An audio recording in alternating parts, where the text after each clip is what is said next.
Spilling the tea with Sandy.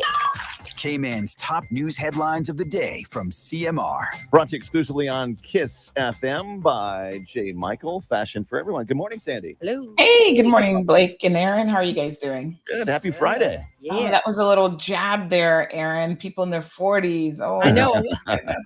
I'm not there yet. I'll be You like there Matchbox 20, right? in 2 months. But Yes, still, it yes, is. of course. That is our. I grew up with Matchbox 20, so it was more a jab at myself too. Yeah, I wanted to say a quick hi to my son's friend really quick. Penguin. There's Pingy. He's just making an appearance on your show this morning. All right. Okay. All right. I don't know if you saw it yesterday, but we did. There was another animal Oh, my during our broadcast. Yeah. No, Well, I we're talking about serious stuff. Yeah. I totally didn't. Sorry. All right. What do you got for us? That's funny. All right. So there will be no criminal charges brought against the principal who was accused of performing an exorcism. You guys might remember this case do from, remember that. gosh, it's been a couple of years now. It took forever to do this so-called investigation. So it's ended and she's going back to work and they're asking everybody to be supportive of that. imprisonment. What? Yeah. Okay. Pretty crazy. Just, what was it? She Has signed there- a contract that says she will perform no more exorcisms. I don't even know what they've done because they haven't really said. So it's kind of disappointing, to be honest. Pretty crazy to. But yeah, there's that. We have a Ponzi scheme that is going around, and the RCIPS is warning people to please be careful. There have been attempts to defraud victims, promising you, of course, money. So it's a company called FFF Global, and the police said that this email is entirely fictitious and is targeting vulnerable individuals who already are victims of fraud. So that's crazy. But do not, give them any sort of bank account information. In fact, I wouldn't even respond to the email at all. How is it a Ponzi scheme? Are they like asking for investments or something and they'll give you money back on your investment, or they're just asking for money? Well, apparently it's a letter that comes from the commissioner of police, is what it says, and a company. And the details of the letter, we actually have it on the website, but it looks pretty official. It has the police logo and name and everything on it.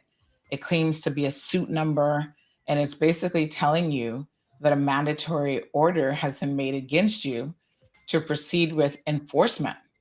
And then it has like CNB listed and other details. So they're trying to scare you into something. yes, yeah. So wow, it's Interesting. shocking. Mhm. Yeah. Just don't So never don't- give money don't- to people who send you an email if you don't know what it's about. So when you get a real ticket and you get the summons, you're like, hey, I thought it was a Ponzi scheme. Yeah. Is that a good defense? Pretty sure they Probably don't not. email you. I think they just show up. Show up and arrest you. Typically, that's what You you don't would show do.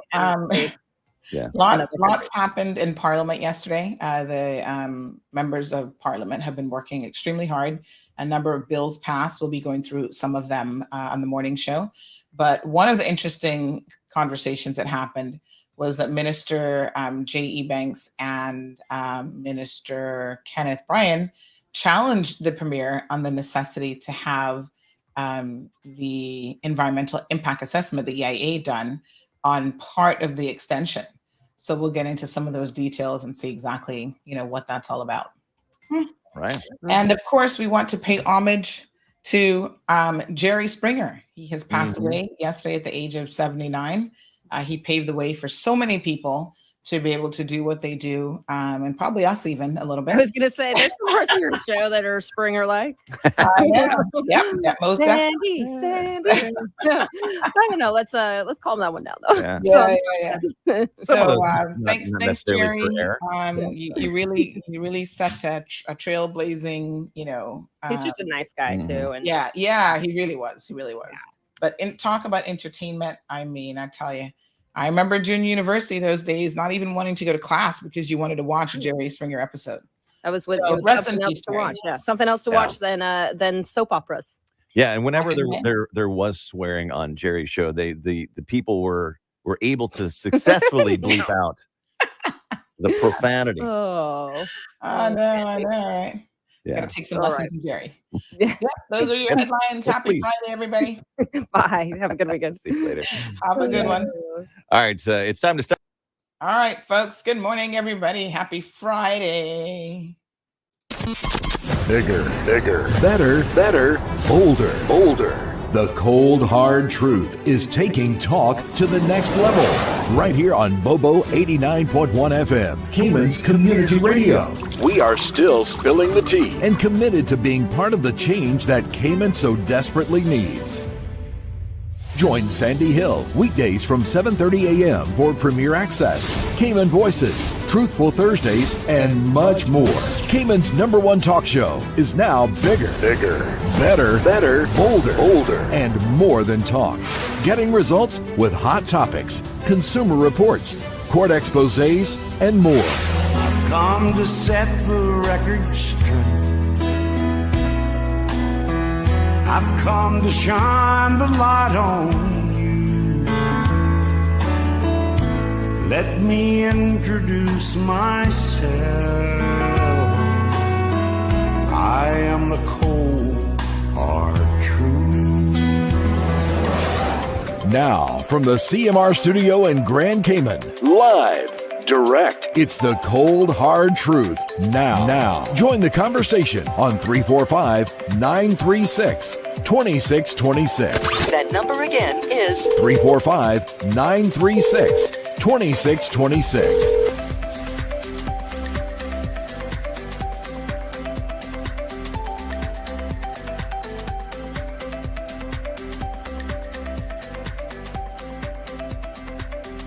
All right, beautiful people. Happy Friday. Woo-hoo. Looks like a gorgeous day, by the way. We'll talk about some of your weekend plans here in a second. To see exactly what you guys have going on. All right, just having a quick look at some of these messages. So, happy Friday, everyone. Good morning.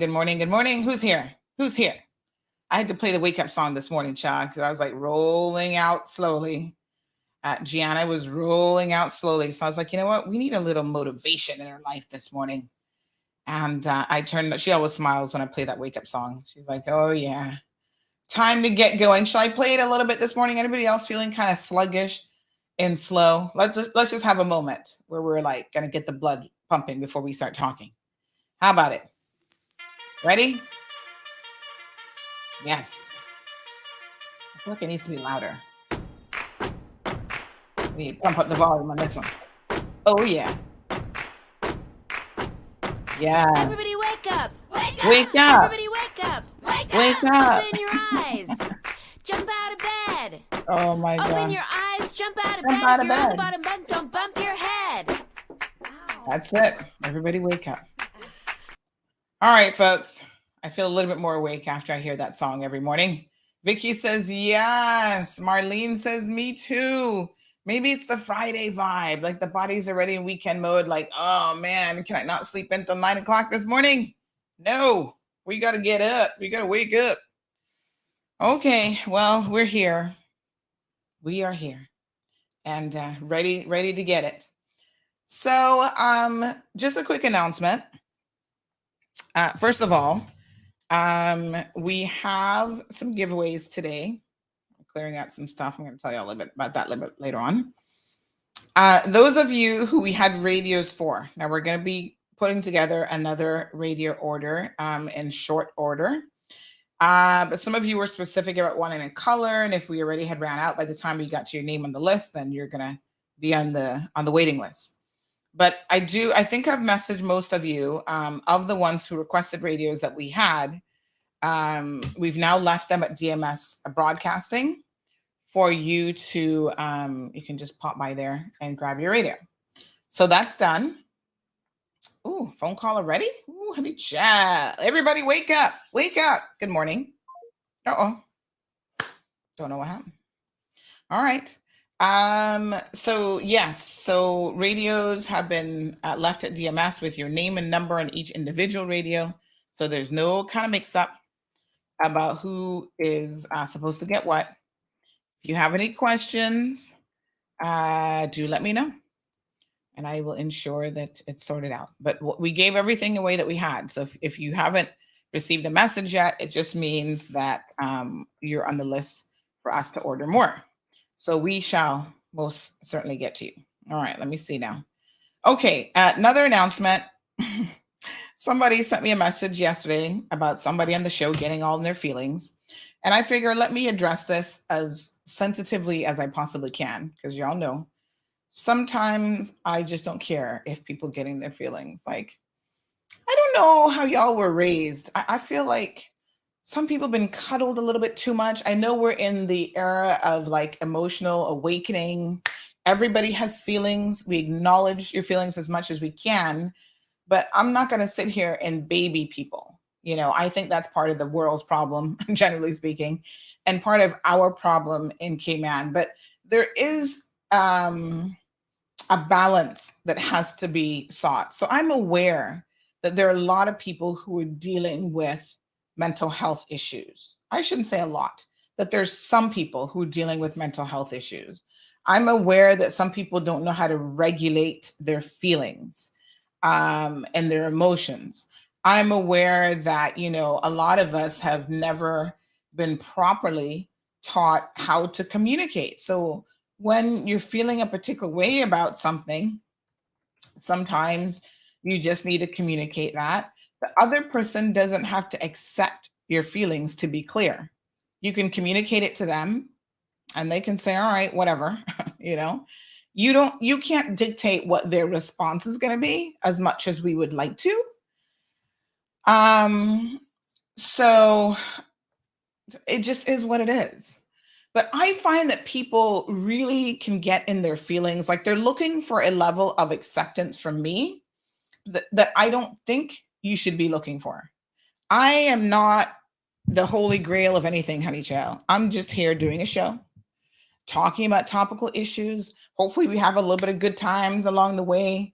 The lines are open for pretty much anybody to call. We got some rules, no profanity, try to be respectful. If you get in your feelings, I'm going to give you a minute to go in the naughty corner and just calm down, because sometimes you just need a timeout. I'm aware. Listen, sometimes I need a timeout. Sure. You know what I'm saying? But what I find so interesting, and this is based on what somebody sent me yesterday, is how you guys respond. And maybe this is part of the new fandangle, 21st century, how we're going to express ourselves. Good morning, caller. Welcome to the program. Good morning, Sandra. How you doing? My dear, I'm doing well. How are you? I'm okay this morning. That's good. I love to hear this voice. Talking to her, right? Oh, yeah.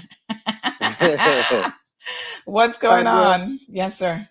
The Creek Police Station has been shut down now for years. The police are using a big colonial building in front of the district administration. It was actually just offices, but I think they have a lockup for one person. Okay. I don't know if our MPs are looking into this, but maybe someone should think about building a new police station. What's going to happen if you got 4 or 5 people to lock up one time? So I think this matter should be addressed pretty soon. So the police station, there's only one police station in Cayman Brac, right? A real police station was at the Creek with 2 or 3. Why is that? Why is that? Why is that I'm not even sure. I think they said the building wasn't safe anymore, or it was something to do. It was right alongside someone else's property, the bakery and all that. I really don't know how it go. Okay. And how long has that been closed for? Oh, time goes so fast now. I would say 2 or 3 years. Wow. Yeah, and I think we'll ask some questions about that then. Yeah, with election time coming up, whoever gonna run again, promise us a good police station, you'll probably get a couple of votes. But seriously, it need to be addressed. It's actually just a building, a colonial building with a Seneco on one side, and I don't know who else is there. But they just got one little building, one little room for a lockup or something. I don't even think that they have space to lock up 2 prisoners. And as you can see, the other day y'all needed it. Yeah, but I think one was in the hospital, which probably saved it. Let me ask the commissioner this morning what's going on over there, because I'm curious now. Can you ask him what time he's coming back? To coming back, hold a meeting. Yeah, yes, I will. I think the last one was about 4 years. My God. He had one planned for last September, but some weather was coming through. That was all right, I'll ask that as well. All right, I'm gonna appreciate it. I just had 2 Maria tune assignment because I'm gonna let him be shown. All right, honey. Thanks for the call. Thanks for the call. I appreciate it. I think this is your first time calling too, you know. I think it was second. This second time? Okay. Yeah. All right. We appreciate you. All right. Take care. All right, my dear. Love our Cayman Brackers. Y'all pick up the phone and call. Contrary to what Alejandro was saying yesterday, I don't know what he talking about. You don't like Cayman Brackers and West Bears. I was like, Lord Jesus, don't say that too loud because that's not true. Anyway, yeah. So when I'm talking about people getting their feelings, I'm actually talking about Alejandro this morning. He probably won't tune in because I'm hearing he's upset after yesterday's program. So what he did was he actually called Sterling. Listen to this hot mess of a situation. Good morning, caller. Good morning. I don't want to get in the way of your storytelling, but because like this was so bad. But I just wondered if you have any update on the situation with CIAA. Oh Lord! All right, I got mentioned them this morning. Okay, and you still want to call me? Oh jeez, I'm patient. But anyway, have a nice show. Thank you very much, and give me the sauce. Oh, it's looking better today. It's looking better today. Okay, ma'am. Thank you. Woo, child, my list is long. Oh, I'm gonna tell you all about it here in a second. But anyway, let me get through this now. Buenos dias, Miss Alba. Yes. Happy Friday to everyone. So I know that a lot of you were calling for me to basically block Alejandro yesterday. I have not blocked him. I don't think he's done anything egregious yet that deserves being blocked. Is he a little bit annoying? Yes. There's a lot of people that we might find annoying, but that's not a reason to block someone. Some of y'all, I look at you and you kind of annoy me, to be quite frank and honest. But that's not a reason to block anyone, and it's not a reason to over respond. And, I know that he's a bit out there. Somebody said to tell him that not every issue leads back to weed, because no matter what we're talking about, somehow we come back to this weed conversation. And I think that shows an obsession, in my opinion, probably a little bit of a, if he's using it as much as he talks about it, that's probably a little bit of an addictive situation, right? And there are tons of us who have addictive personalities, and we should never touch substances. Now, I don't care if it's weed, alcohol, some of y'all addicted to sex, some of y'all addicted to food. There's tons of different types of addiction. So you got to really, watch yourself. So his addiction might be that while you sitting there eating yourself to death. Don't be judging him now because, you got an addiction too.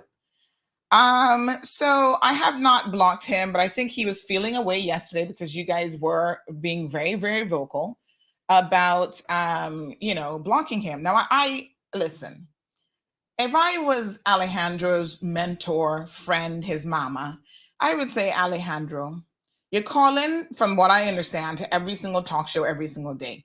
Maybe pull back a little bit. Give people an opportunity to actually miss you. They say that the distance makes the heart grow fonder. Don't call in every single day. Don't talk about weed every single day. Like, nobody wants to hear a broken record, right? If you call in once for the day, make that be your one phone call. Don't keep calling, because then people are like, what the heck? You heard one listener to the program say yesterday, the minute Alejandro calls in, she stops listening. And then she gives him a minute or two and she tries to log back on to see if he's gone. You're just actually annoying people. And the irony of it is, your case that you're trying to maybe convince people of, I don't know why you keep talking about marijuana, but if it's to convince other people that they need to get on board with your position, your insistent of constantly talking about it, being a little bit obsessive about it, is doing the opposite. It's having probably for you, an unintended effect, right? So now nobody wants to hear about weed. Nobody wants to hear about marijuana. It's because you're talking about it too damn much. That's the truth. So, regulate your own behavior. You're an adult. I'm not really here to try and regulate you too much. So I would say pull back. There's no reason to block you, but I did hear that apparently he ran over to Sterling yesterday to complain about me. Now, he's not the first person that has gone over to Radio Cayman to complain about me. I don't know what y'all think Radio Cayman is going to be able to do. I mean, what the heck? Y'all run to the premier, you complain to him. You run to what's the guy in the morning show over at Radio Cayman? OC. I've heard George ran to OC complaining about me. Now Alejandra's running to Sterling, telling Sterling. This is what the person sent me yesterday, and I had to chuckle, right? Because when y'all get up in your feelings, you think that you can run over to OC and say certain things that are somehow going to, or Sterling or whatever. So somebody said, so Alejandra's on Radio Cayman saying that people want him canceled on your show. He appears to have a mental dysfunction. I'm just reading what the person said, okay? He told Sterling that he is his favorite talk show host and the one he preferred to engage with. You need to listen to this segment. And then they told me where to go listen to it. I haven't listened to it. I might over the weekend if I have time. I might not, whatever. But everybody has a choice. That's the beautiful thing about the world in which we live, folks. Not everybody's going to like me. I keep telling y'all, I'm not everybody's cup of tea. That's acceptable. That's fine. That's not a big deal. You don't hurt my feelings if you tell me that you don't like me. I'm not your cup of tea. You don't want to hear my voice. That's fine. I'm not going to go in no corner and start crying, honey chill. Everyone has a choice. Everybody has preferences. There are things I'm sure that you guys love about Sterling. He's a lovely guy. Every time I run into Sterling, we always have a good little chat. Occasionally we get together, we have breakfast. Now we're going to have to do lunch, a late lunch or whatever, because I've got a morning show. He's got a midday show. Sterling and I sit down. I like OC. OC is an older guy, so his style is very, very different. Everybody enjoys different things about different people. And there's absolutely nothing wrong with Sterling being your favorite. There's nothing wrong with OC being your favorite. Heck, Jerry Springer just died. Some of y'all loved your Jerry Springer. It's okay. There's room for everybody. Now, if you are a company and you're saying to yourself, well, who's Cayman's number one talk show? All I can tell you is I'm not going to pat myself on the back. I'm going to tell you to go and read the Tower Marketing Report, because according to her, it's Cayman Mall Road and it's been Cayman Mall Road for a couple of years. And that's an independent survey where they call random people and say, who do you prefer? And the interesting thing about their surveys, they break it down by nationality. So they want to know who's listening. And you know what is so funny? Of the talk shows, we get the most diverse population. So Radio Cayman has more of just Caymanians listening. We have almost a 1/3 split between Caymanians, Jamaicans, and then everybody else. I think that's fantastic. Like, I'm really glad to hear. Somebody said the other day when the premiere was on, they listened to the program. They say a lot of expats listen to your show. And I know that to be true because a lot of expats will stop me and talk to me about show content and whatever. And I think that's fabulous. I think that diversity is fantastical. Yeah. So, it takes all kinds to make the world go around. So if Alejandro prefers Sterling, there's nothing wrong with that. Make him go over there and listen to Sterling to his little heart's content. It's fine. It's perfectly fine. It's not a problem. Alejandro hasn't done anything that's going to get him blocked yet. Now, like I said, he can be a little bit annoying, and I'm listening to your feedback and I'm listening to your comments, and I do hear what you say. And the advice that I would give Alejandro is sometimes less is more. Sometimes less is more. You don't have to comment on everything. You don't have to talk about weed all day. You pull back and you give people an opportunity to miss your presence. That's all, okay? So if Alejandro's having a moment, let him have his moment. You know, we have the naughty corner and we have the corner over here when you get emotional. When your kids get emotional, you don't put them in the naughty corner. Put them in the emotional corner where they can just go over there. And if they got to curse at the wall, if they got to kick something, if they got to call Sterling while they're over there on their little play phone and complain to Sterling about Sandy, then make them do that. It is A-okay. Happy Friday, everybody. All right. So, good morning to Curtis from the BRAC. Miss Sonia joining us from Windsor Park. The beautiful Miss Dean is here. Alba is joining the house. Johan says, hashtag free Alejandro. Well, I'm assuming Alejandro is free in his own mind because ain't nobody holding Alejandro down but himself now, honey child. We're not doing nothing to him. Irvin is here. Andy's in the house. Johan is quoting Elvis McKeever. No weed, no vote. I hear you there. King joining us from the UK. Good morning to King. Miss Darlene is here. Says leave him. He also has his own opinions. It takes all kinds to have a great show. Absolutely. Moy says he is annoying. He annoying the doctors. Whatever. Irvin says nope, don't block him. Leave him alone. Johan says the premier is your daddy or what? Well, that's what people must think. I don't know what it'd be complaining to Wayne for. Poor Wayne, he gets enough issues on his plate. And I think I made it very, very clear before. Wayne don't have no control over this show, honey Joe. Darlene, oh yes, Irvin agrees with Miss Darlene. Miss Venice is in the house. Venice says maybe he will learn no need to argue and fight over anything. Just let it be. Be like the wise old owl. Oh, look, Alejandro's here. Alejandro, somebody told me you were trying to be salty yesterday, calling Sterling complaining about me or you. All right, we've got Miss Morna. She says, I totally agree with you. It's freedom of speech, simple. But to be very, very clear, freedom of speech does come with responsibilities. So I know everybody thinks that freedom of speech is like an absolute freedom. So in other words, you can say whatever you want to whomever you want and however you want. Not quite. There are perimeters to freedom of speech. Mr. Leroy is in the house. Good morning, Leroy. I see y'all this morning. We've got Stephen joining us from the UK. Carmelie in her recovery mode. She had surgery recently. Hope you're doing well. Miss Vernita saying that's a bad situation about Cayman Brack. And indeed it is. And I'm going to ask some questions of the commissioner. Now, let me say this. I know that a lot of you don't care for this commissioner. You know, I ain't got nothing against the man. I really don't have an opinion one way or the other. But what I do know is when I email him, he responds now. And it wasn't always that way, to be clear, because when he first came here, he was taking advice from other people that was bad advice. And then I had to challenge the RCIPS by way of the Ombudsman's office. And when they got involved, and that person who was with him from the UK, his PR manager, whatever, she left the jurisdiction, his attitude has changed. And I'm thankful that it has.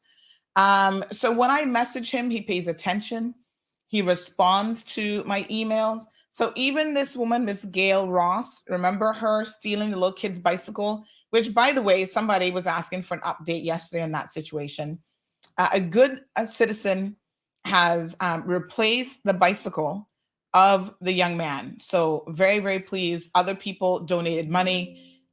He probably has enough now for more than one bike, but hopefully his mom can put that like in a little fund for him, a little educational fund or something like that. But when this woman was roving and stealing from the local bar, whatever, listen, I emailed the commissioner and I said, sir, with all due respect, this woman is causing havoc on the community of West Bay. When are y'all going to do something about it? Within hours, they issued an all points bulletin for her arrest. And by that evening, they had her in police custody, 9:30 on, what's today, Friday? That would have been Wednesday night. So he moved very, very quickly because you can't assume that the police commissioner knows everything that's going on. Although if he paid attention to CMR, he'd probably know more than he knows right now. So, but when I send him stuff like that, I find that he really does get on it, and he gets his officers on it, and he pays attention. And there are other cases sometimes that are happening, and I'll email him and say, hey, your investigative officers are not responding in the way that they should. They're not really on the ball. And he then picks up the phone or sends an email and tells them to get on it. So there's another case that's an active investigation. I can't tell y'all what it is yet, but one of these days I will, because this one's a hot one. And, I had to email him this week also and say, Commissioner, this is a situation that's time sensitive. I don't think some of these detectives get it. Like, you got to get in there and, grab the evidence while you can. And so he gave me assurances that he would put his finest on the job. So, all I can tell you now is that he responds, and he, so I'm going to now, thanks to that last caller, I'm going to get on it about Cayman Brac, because I think we need an explanation as to why we don't have a proper police lockup facility on the Brac that's open. If that's a sick building, if that's an unsafe building, the solution isn't to just lock that government property up for years and never do anything about it. That doesn't make any sense. We need to find out if it's so sick that it needs to be knocked down, then we knock it down. If it can be, upgrades done to it to make it okay and safe for everybody, then those are the things that need to be done. And we have to admit that there are, some properties like the old glass house that really can't be refurbished. There's nothing that they could do to that building to make it safe, because this was back in the day when they were using asbestos and all kind of stuff that really made buildings unsafe. And so the only solution is to decommission those buildings. You got to take those down safely, make sure everybody's wearing proper gear when you knock it down, because those gases and whatever else chemicals will be let go, in the atmosphere. If that's going on in the Brac, I think that people need to know, and, just take it down. So good morning, Brother Bishop in the house. Robert and Wayne are here. Andrea, Damien is also here. Miss Pauline. So, oh God, Alejandro had to mention marijuana again. Alejandro, we need you to go one day without thinking about marijuana or mentioning it on the show. Outside the show, you do whatever you want. Good morning to Miss Sue. She says, you and your morning show is the best. Help me so much. Thank you. Thank you, Miss Sue.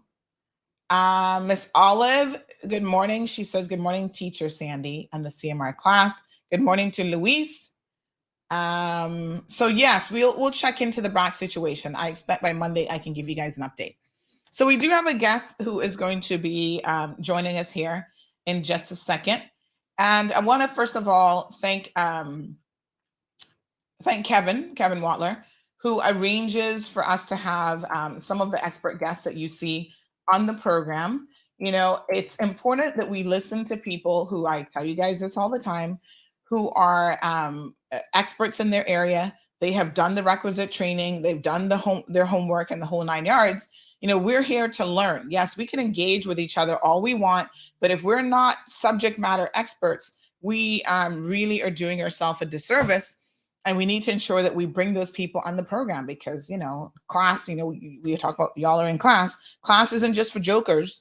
And it's not just for everybody who wants to sit back and have something to say. A lot of your class time is actually spent listening and paying attention and trying to learn something. So this is really, really important. We have our guest this morning who is going to be talking about health. His name is Charles Maddox, and he has a new series. And I think Kevin, this is right. He's an award-winning filmmaker, but he is also, that was my little reminder that he's coming on. But he also, is very, very focused on health, making sure that we do everything that we can for our heart health, and heart disease is one of those really, really important critical topics that, we should all be concerned about, because we all are engaging in bad habits, not getting enough sleep, poor diet, not exercising enough, smoking, drinking, whatever bad habits you have, that is wreaking havoc on your cardiovascular system.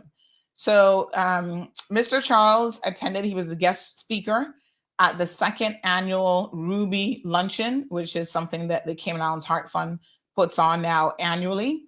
And so he was their guest speaker. He's an award-winning actor, director, producer, and television host and health advocate. So we're going to speak to Charles a little bit this morning. So let's go ahead and bring Charles into the studio. Good. Hello. How are you? I'm good. How are you? And hello, Cayman Islands. Yes. Thank you so much. I'm so glad that you're able to join us here in the program. I know we've been trying to arrange it for a minute now since you visited. So Yeah. we're going to get a little bit of information, and we do have Kevin, who is also here. He's going to be joining us as well. So everybody, of course, knows that Kevin Watler. Good morning, Kevin. Good morning, Sandy. Good morning, Charles, and good morning, Kevin. Good morning. Yes, so good to have you both here. So, Charles, tell us a little bit about who you are and how you got on this journey, because I'm looking at you and you look fit as a fiddle. You don't look like anybody who's ever had any heart issues or health issues. So, what made you so concerned about just people's health in general? Well, I've got a long history in entertainment, right? And I'm not name dropping, but I'm the nephew of the late legendary Bob Marley. So, what I wanted to do from a young age, inspired by him, was to do something very special. What that was, I didn't know. I started off in music and did several other things, film and television, acting, and things like that. But it wasn't until I was diagnosed about 14 years ago with type 2 diabetes, where I literally thought my my life was going to come to an end. And that's what kind of got me on this whole health journey, kind of looking into and understanding health overall from a business perspective, from a patient perspective, from a healthcare perspective, from a doctor perspective, and realizing that this system wasn't meant for us. It's a system. And with that being said, we have got to navigate it in such a way that um, we come out on top. And it taught me a lot. It's teaching me a lot. And I was able to reverse my type 2 diabetes Wow. very early on. But with type 2 diabetes comes other things such as high cholesterol, hypertension, high blood pressure, and a host of other things. And diabetes is really a killer. It takes more lives than AIDS and cancer combined. Wow. It's the leading cause of everything from blindness to amputation to dialysis to you name it. And it opens up the door to cardiovascular issues, of course, which heart disease is a huge killer. And those things can really truly be avoided. So it's up to us to at times become our own doctors, right? But become our own experts. No one should be, having to tell us how to stay healthy at the end of the day, and it's key. And it starts at times with even just really self-discipline, which is very key, and understanding that what we put in our mouths truly can give us life or take our life. Wow. So, I mean, like I said, I look at you and I can't imagine that you would have been someone who would have been facing any sort of health issues, but certainly not diabetes, which is a lifestyle. Type 2 diabetes really is a lifestyle disease. And I think that a lot of us who are in the Black community, Afro-Caribbean, Afro-American, whatever, this is one of, if not, the number one health concern that we all share. And because it is lifestyle related, that means that we can do something about it. And I think that, your journey, what you're going to be sharing here with our listeners this morning is extremely critical, because it's going to show all of us that we don't have to stay where you are. You can make improvements, you can change your diet, you can change, your movements, your exercise and lack thereof. There's a lot that you can do to reverse and roll back this really horrible disease, which wreaks havoc on millions of people around the world. Everything from amputations, going blind, people having to go on dialysis, premature death. I mean, the implications of what diabetes does to the body is really alarming and shocking. So thank you so much for that introduction and who you are. And of course, big shout out, Bob Marley's nephew. We Caribbean people. Yes, man, yes. But you said something that was key. Once again, with lifestyle. It being a lifestyle condition is also the tricky part, right? Because and I'm just mentioning diabetes now. It's not like some other condition where if I go and I eat a cake and if I eat a ton of carbs, I don't necessarily feel anything, right? But it's wreaking havoc inside of me at times, right? So that's the thing with how we eat, and you really just got to be cognizant and understanding of how you eat. I mean, even I go places at times, and I might be there for a health thing, and I'm pretty much a carnivore, meaning that I eat a meat based diet, right? Because I'm taking out and cutting out the carbs, the starch, and the sugar. Who doesn't want to eat steak, bacon, eggs, if you eat bacon, things like that all the time, right? So I'm cutting out but I might go somewhere on an event that's based on health.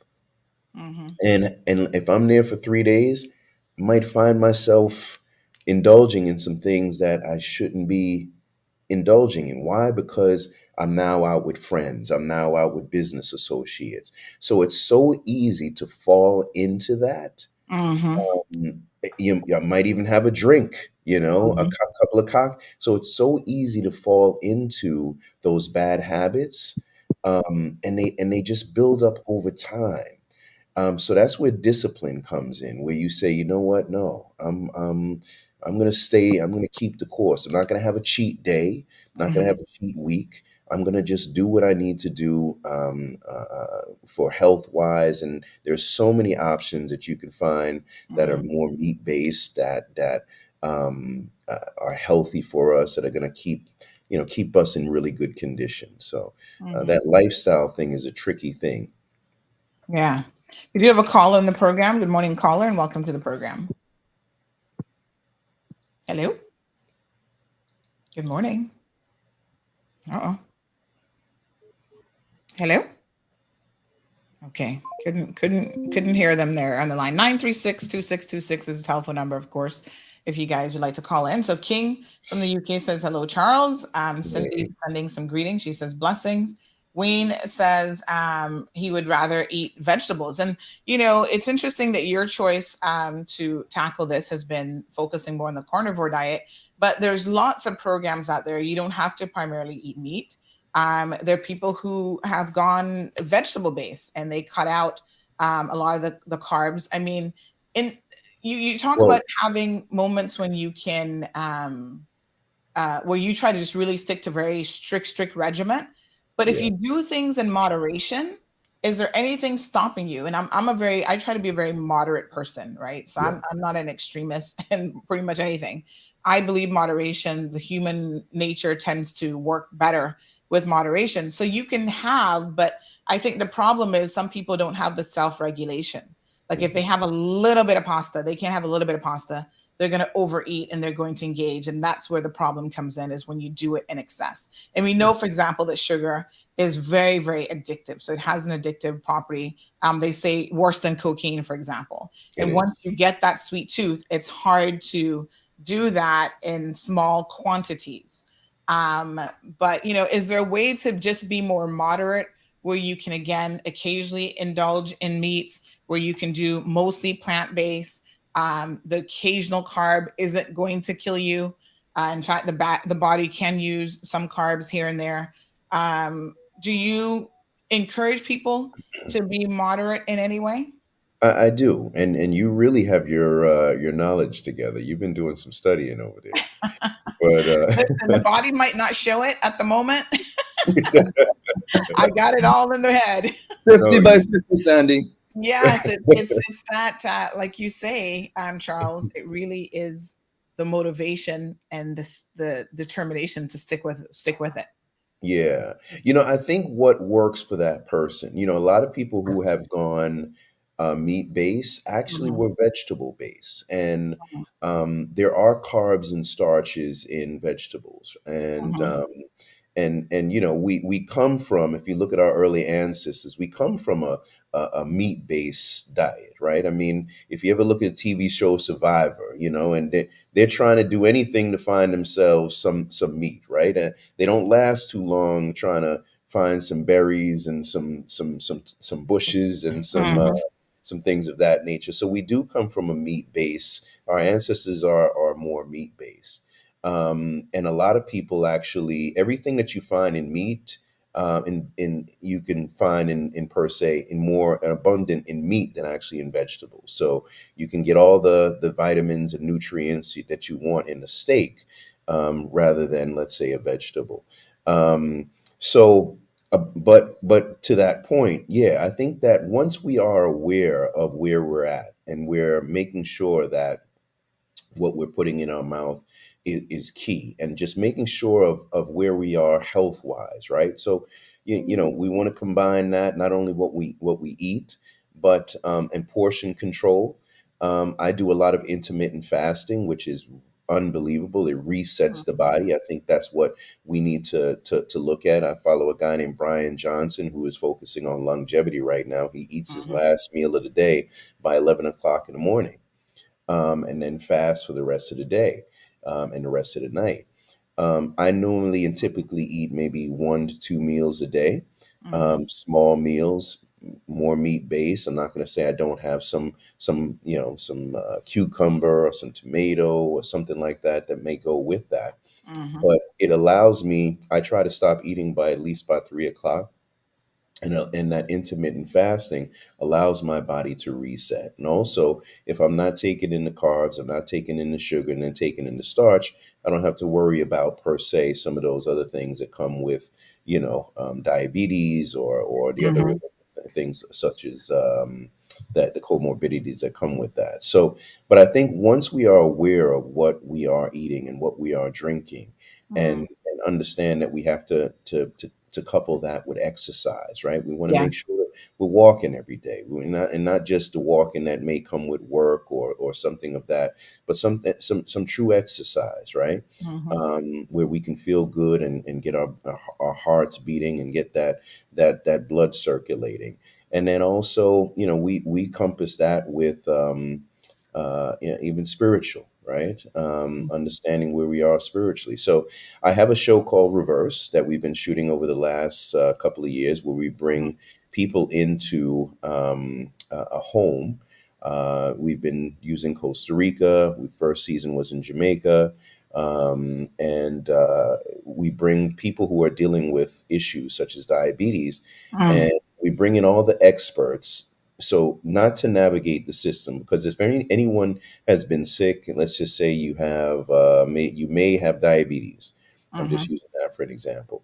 To navigate the system of healthcare is very complicated. So, to understand what an endocrinologist is, what a dietitian is, what a nutritionist is, what a diabetes educator is. So we bring all of them into a home.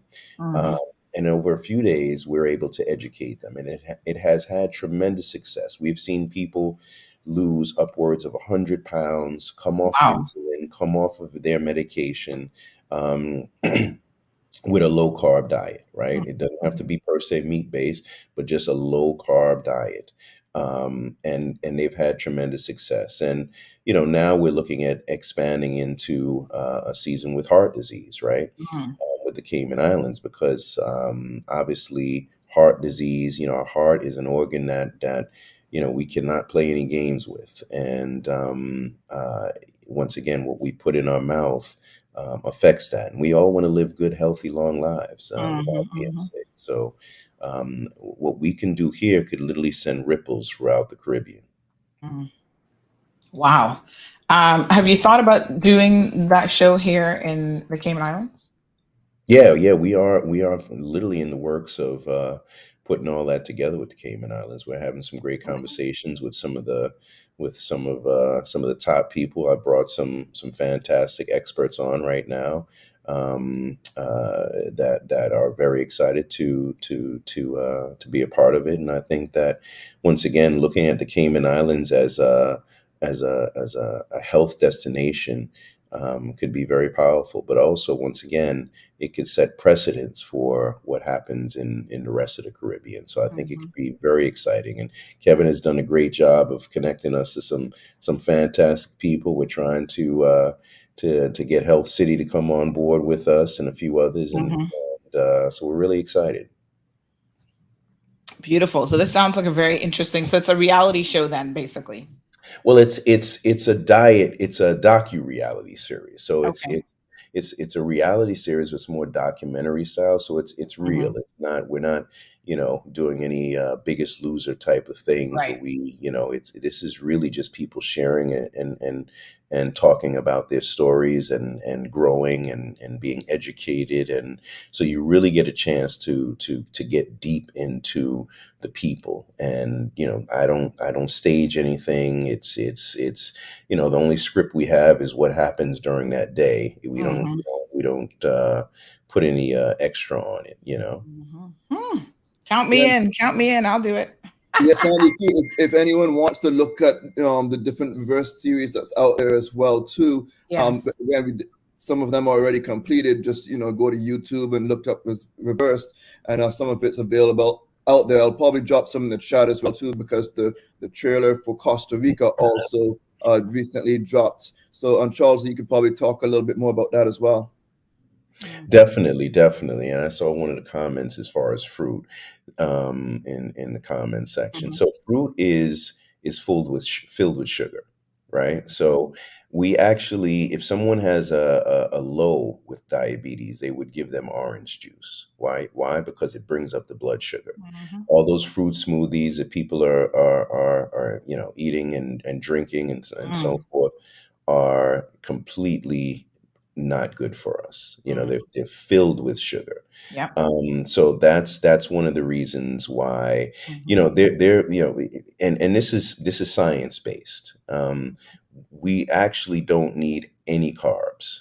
That I mean, it may sound crazy, but once again, this is science based, and once again, people could do what they want to do, but the information is out there, and it's very key. I work with some of the biggest doctors in the business, and they have done their due diligence, and like I said, some have come from a plant-based diet, but and actually meat-based diet is actually what cured them of a lot of their sicknesses. Some had IBS, some had leaky gut, some had all kind of serious issues on a Mhm. plant-based diet. And it wasn't until they went to a meat-based diet that they were able to reverse their conditions. And we hear tons and tons and tons of stories about people who literally were, used carnivore, and not pushing the carnivore thing, Mhm.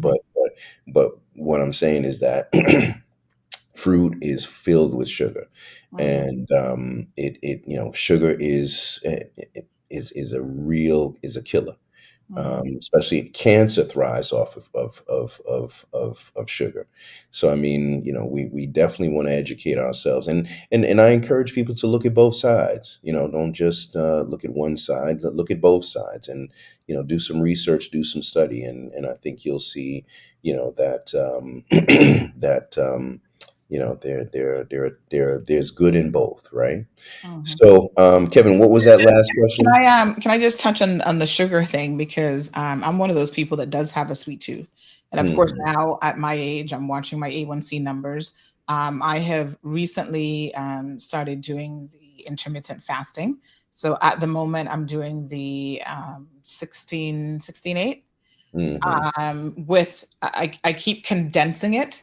So the days that I can do less than 8 hours as my eating window, I do that. Some days it's just not possible because of my schedule. But I Mhm. figure, if again, using my basis of moderation, if I can do that 3 or 4 days out of the week, that's still 3 or 4 days that I'm in an improved situation, right? With the view to hopefully going to alternate day fasting. Mhm. So I'm going to try that method. I'm hoping maybe in the next week or so. But looking at sugars, and I have been educating myself a lot over the last couple of months about intermittent fasting. I've been looking at some real experts in this area, watching the material that they put out there, looking at some of the studies and so on. I came across a guy who was talking about he does vegetable based. So his belief is that vegetable based diet will cure a lot of things that ail you. I mean, that's his position.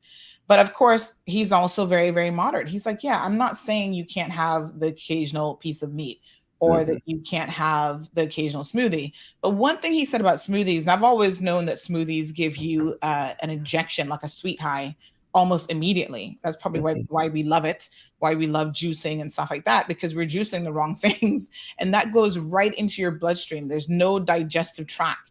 There's no fiber. There's nothing that you're chewing on that's going to slow down the process and slow down the introduction of those sugars into your system. And that's why smoothies, although people think that they're super healthy, they're really not as healthy as you think, right? But one of the interesting things he said, which is a way to offset, you can enjoy your occasional smoothie, but he said, don't drink your smoothie. And I was like, what? He said, eat your smoothie. Take a spoon and eat your smoothie. And I'm thinking, okay. But of course, eating it slows down the process of, all of those sugars and stuff getting into your system. And if you can do a veggie-based smoothie as opposed to just all fruit, or throw in some fruit, some vegetable, that's a better option. But when I see people, like my favorite smoothie is blueberry banana, but of course, again, blueberries are good for you if you're eating them. When you blend it together and you're going to throw it together with just blueberry banana and drink it real quick, that's going to give you the sugar rush. So when he recommended eating it as opposed to drinking, I thought, well, there's a little hack that, could be very useful. And sometimes it's about tweaking what we do a little bit, so you don't have to give up smoothies completely. Like listen, we're all here for a very finite period of time, right? No matter how healthy you are, you're here. You could be the healthiest person in the world, go step on the curb and get ran over by a bus. You are very right. So, my thing is you've got to learn to enjoy your life. You've got to learn to enjoy your family time, socialize, be healthy as much as you can, but you don't want to be obsessed with it. You don't want to be healthy to the point where you can't even enjoy what you're eating. You feel like you're eating paper. There's lots of ways to make dishes healthier and still remain flavorful and enjoy it. And for me, that's where the moderation kind of comes in as well, is to try to enjoy your life, but to make these tweaks here and there that can make you or allow you to have a healthier life that does add, generally speaking, to your longevity as well. Yeah. And even and trust me, I have my days, but when we look at type 2 diabetes and the numbers of people who are dying from that, it's not that these people are eating, junk food all day and night. It's that the little bit here, the little bit there, the little bit there is caught, and not knowing what they're eating and not understanding that the big plate of rice or the fried foods per se, or whatever it may be that they're eating, is causing them to, the lack of exercise, the lack of sleep, like we said, the stress is causing them to. So while we say moderation, of course, but it's not that these people are eating cake and cookies and brownies all day. It catches up to them over time. So we have to be very stringent on that. And trust me, like I said, being sick is no fun at all. And it will catch up to us. Yes. And one of the interesting things, I see Jerry Ann saying that sugar is the only good, fruit, is the only good sugar. And she's saying that you could have all fruit diet and that'd be good for you. There's no diet in my mind that is all anything. It's an all meat diet and all fruit diet. Probably maybe all veggies is a little bit better, but even the Mediterranean diet, people for years were up in arms about no fat, no fat, no fat. Now, we now know that fat is actually very healthy for you, and you need fat in your diet. You need fat, you need protein. And for me, this is where the moderation comes in. You shouldn't be on an all anything diet. You should be cutting out any food groups, in my opinion, from the research that I have seen. You should not be cutting out any food group from your diet exclusively. Sugars are relatively really, really bad for you. And it doesn't matter so much where the sugar comes from. Because I hear people saying, well, honey is better than white sugar, or brown sugar is better than white sugar. And I'm like, it's all sugars, right? The fruit has sugar in it, the orange juices, all the juices. A lot of people live on juices. They give their kids a lot of juices, not realizing that they're just packing one of the worst ways to do your sugar intake, we were just talking about the smoothies, is drinking it, because it really has no digestion. There's no fiber. There's nothing in it that's going to help you. If you're eating your fruit, there is certainly that fiber and other things, depending what kind of fruits you're eating, that you could potentially get from the eating of the fruit, right? But all sugars, when you break it down, whether it's fructose, glucose, whatever all the different types of sugars are, all sugars have essentially the same impact on the body, and no sugar should be considered healthy. Fruits, I think, in a balanced diet have their place to play. Caller, good morning and welcome to the program. Good morning. Morning.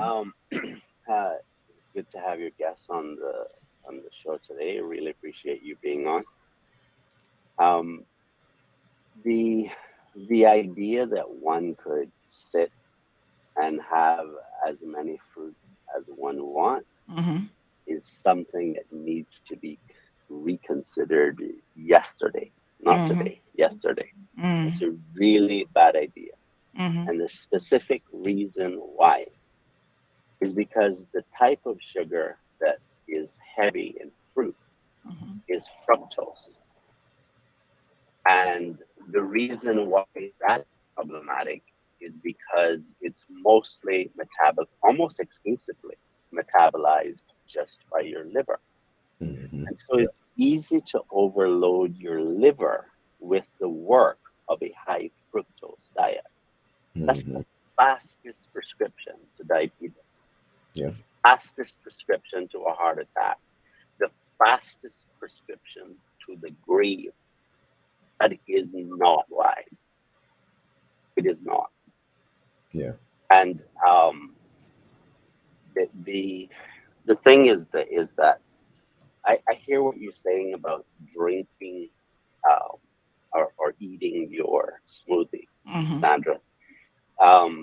But for some people, because of where their individual health might be, the only option for that particular person might be strictly to cut out carbohydrates entirely, at least for a period of time, to pull themselves back from the brink of death.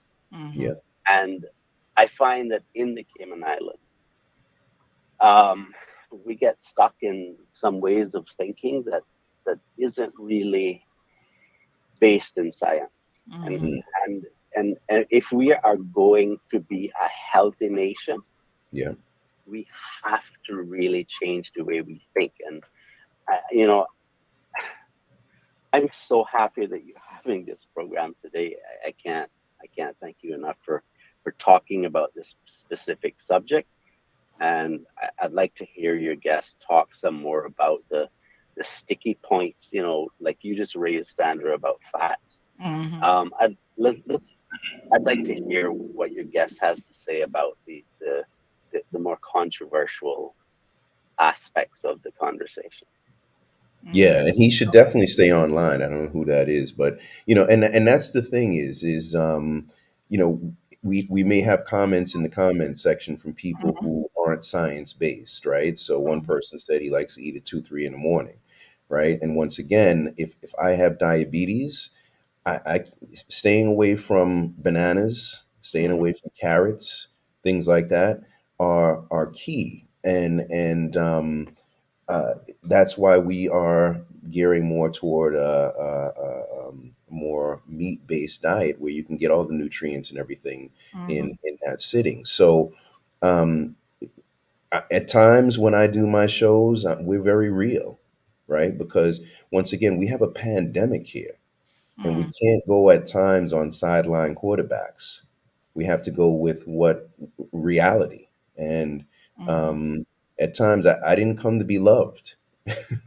Not everybody needs to believe in what I'm saying or love what I'm saying, and they can have their own opinion. But we have some of the best experts, and they are and can break down the science. So even this gentleman, obviously, he must have a health background, was able to share it in a way that is more science based, and understanding that we have a serious situation at our hands. People are dying of heart disease. They're dying from hypertension. They're dying from diabetes. They're dying from cancer that is fueled by sugar. So we can't just say, willy nilly about it. We're here to try to save lives, and obviously the work that we're doing and the information, the way we're presenting it, is truly here to save lives, Yes. and we're here for those who want to be saved, Mm-hmm. and everybody Yeah, I want to jump in real quick about the caller who just called as well too. He's actually not a health expert, but he is a very well-read individual who does take on, and he's very passionate about a lot of different topics. And he and I agree to disagree on many different topics. But when I was trying to look at my own weight loss journey, because I was almost pushing 250 pounds, and I was asked to be the master of ceremonies for an event for the Cayman Heart Fund. And everyone in Cayman really knew me when I was on television as the news anchor or the weather anchor for Cayman 27. And so I have a lot of suits, but I didn't have to wear suits in my newer careers times. And so I went to go get a suit because, you need to wear something nice when you're coming down for, these type of events that I would be the MC for. And I couldn't fit in any of my 6 or 7 suits. I was fat, really. And I was like, oh, no, we got to do something about this. I'm not going to invest all this money in getting a whole new wardrobe because I've literally ate myself out of the clothes that I have in my closet. So, I was doing my research. I'd be posting different foods on Instagram and Facebook, and Denny Warren Jr., that's who the caller is, reached out to me and was giving me some of, his advice. Sometimes you don't ask for advice, but people still like to give advice.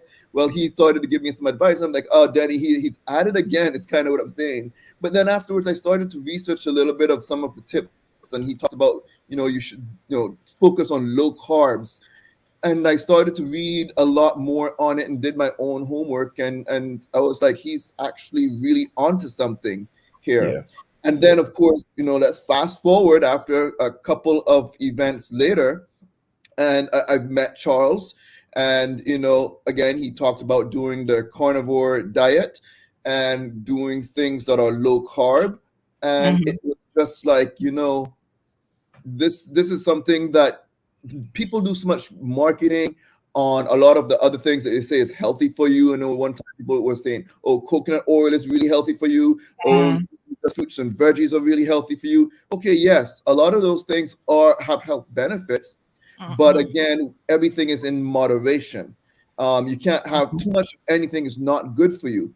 But again, taking the advice from, even though Danny's not a health expert, but some of the advice that he gave as well compared to the research that I did. And of course, I also spoke to my doctors about it before I did the low carb diet and the intermittent fasting. I spoke with my primary care doctor and got blood work done before, in the middle of it, and also once I more or less started to relax myself from it, and to make sure my blood work was doing what it needed to do, because as many of you know, I also have a condition called hypertrophic cardiomyopathy. I have a heart condition, so I had to be really careful with any type of lifestyle change that I chose or diet that I chose.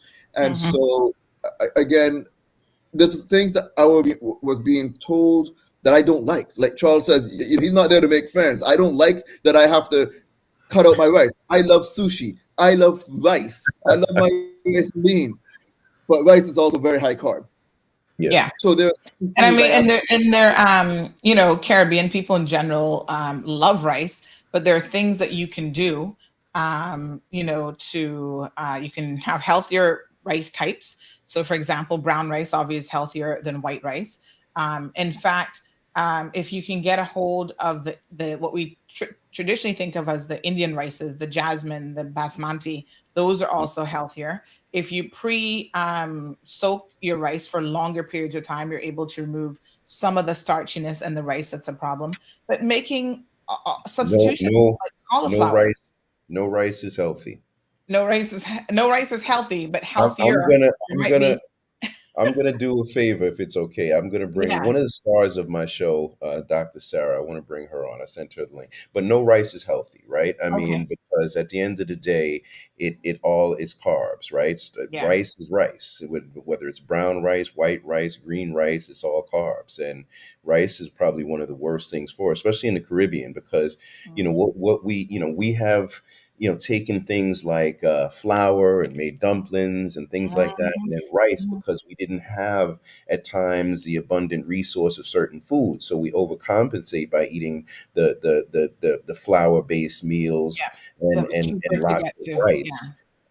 So rice is definitely, I wouldn't suggest rice at all, especially if you have type 2 diabetes. Once again, everybody's body is different. There are some people who are skinnier than toothpicks who have raging diabetes. And then there's some people who are overweight and don't have any per se complications. So so if you're looking at a slim person who's eating rice and all the dumplings and all the Caribbean food that we love, and they don't have any issues, that doesn't mean they're per se healthy.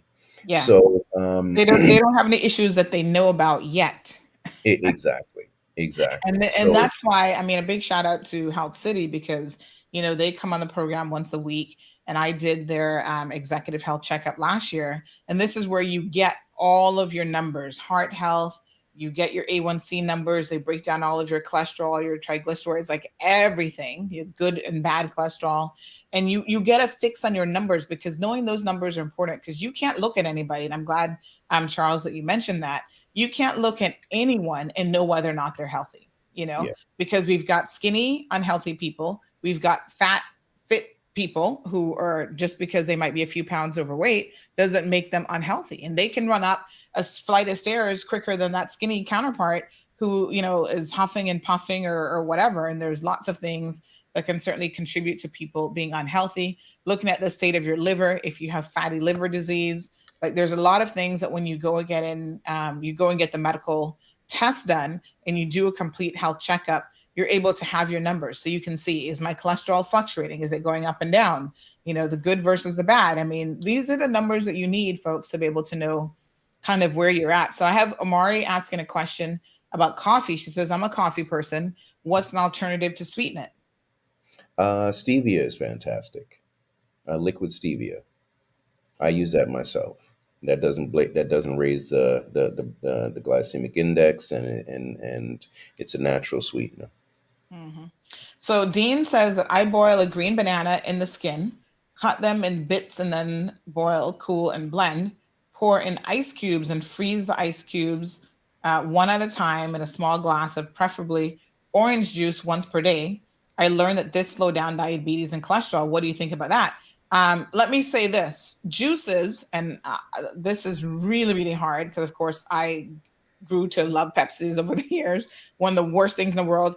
Any kind of soda, but not just sodas, not just the Pepsi and the stuff in the can, but juices, generally speaking, Miss Dean, and we'll see what Charles says about this. But from the research that I have done, I'm going to give you guys some additional YouTube sources that I have been relying on that really easy to understand, breaks down stuff for you. Juices of any kind is the worst way to get any calories. So we're packing on calories in our life through liquids. And if you can eliminate that and focus on just water and teas, and I don't personally drink coffee, but if you are a coffee drinker, there's some evidence now that 2 cups of coffee today is the magic number. That will certainly, help with your longevity, whatever. So if you're a coffee drinker, you can continue to enjoy black coffee. They're saying is the best way to have it. But like I said, I'm not a coffee drinker. But anything that you're drinking, orange juice is not healthy. There's nothing healthy about orange juice. If you want an orange, go eat an orange. Drinking it in the juice form is not a healthy choice. But of course, occasionally, even myself, I go out for breakfast. I'm like, can I just have a little bit of Pepsi, a little bit of orange and pineapple mixed together? But what I do it in very, very, very small quantities. It's almost like a shot, and just kind of sip that throughout my meal. But I know that that's of my meal that I'm having. That's not the healthy choice, right? So we have Dr. Sarah Zaldivar, I believe, who's joining us. Good morning, Dr. Sarah. How are you? I'm great. Good morning. Yeah, So well, Dr. thank you Sarah, for jumping on the show with us this morning. Dr. Sarah is one of the stars of our show. She's a nutritionist. So I'm glad she's here, because once again, this is why I'm just a pretty face, but she's a pretty face too as well. But I bring the pretty faces on board. I bring the amazing experts on board to really help understand from a scientific point. So it's not just us kind of guessing. but really getting this information that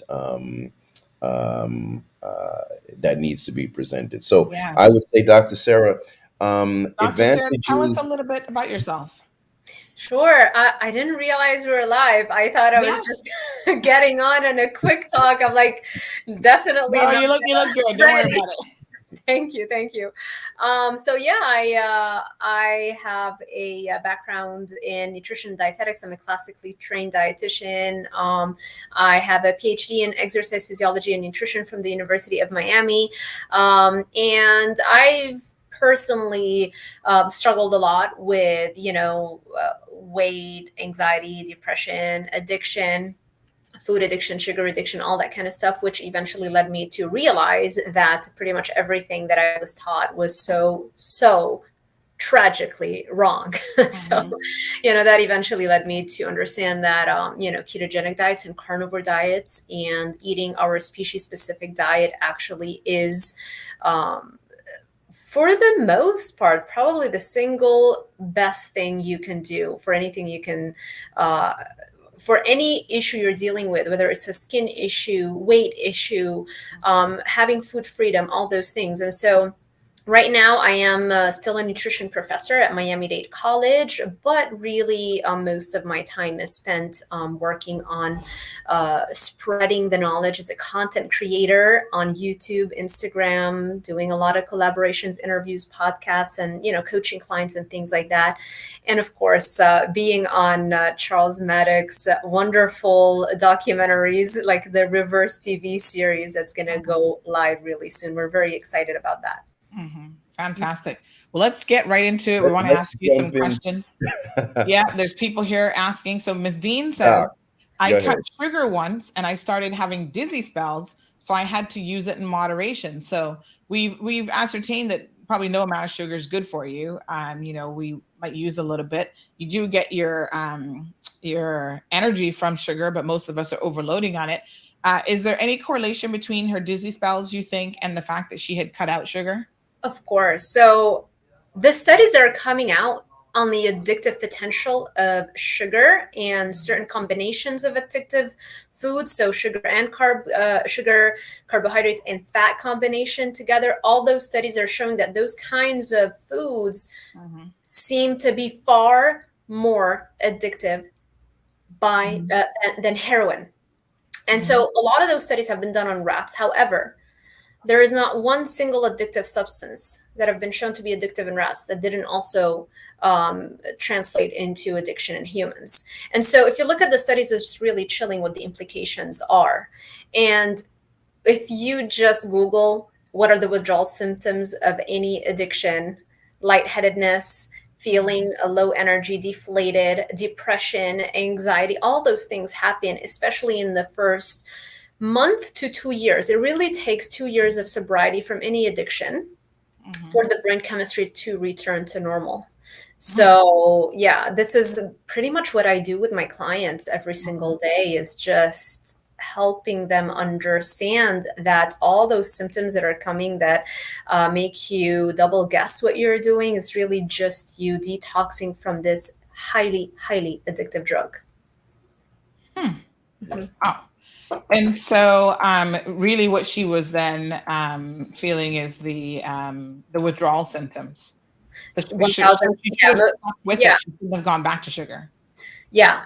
Most of the time it's that. Now, of course, I'm not aware, are you also taking out all the carbohydrates? Because when you go from high carb to zero carb, there's also an electrolyte imbalance issue that requires a few weeks of adaptation. So you can offset that by drinking bone broth, taking electrolyte mixes. Just make sure you're not consuming electrolyte mixes that are artificially flavored and sweetened, because then you're literally going back and taking the drug in a way.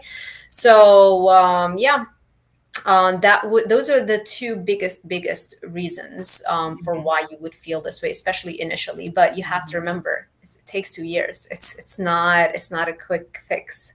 Yeah. And most of us don't even realize we are addicted to food. No, that's the thing. I mean, like any addiction at times. I am still addicted to food, and I have at times have had binges. I mean, where it's like I'm going out to find a drug, and I can't even stop myself. But and it doesn't have to be so dramatic, but it could be very simple that we are addicted to certain foods and not even understand it. That's why this is very, very serious. And even taking a little bit of that drug, right? So when we talked about moderation at times, of course, moderation, but we have to live. We live in the world. We want to enjoy life, but that moderation can bring us right back into that addiction. Exactly. If you are addicted, I was kind of thinking that. It's funny you should say that, because I'm thinking to myself, if we said we know cocaine or heroin is addictive, right? Would we be saying to someone, oh, if you're trying to come off of heroin, you get headaches, just do a little bit of heroin to keep the headache away? Probably not. So, that's exactly. And I get a lot of questions like that on a regular basis from my clients, from my followers, and they'll ask me things like, can I have just a little bit, or it's my birthday? And I always tell them, always uh-oh. I think She's frozen just a little bit there. Yeah. We'll give her internet a second to So keep back yes, in.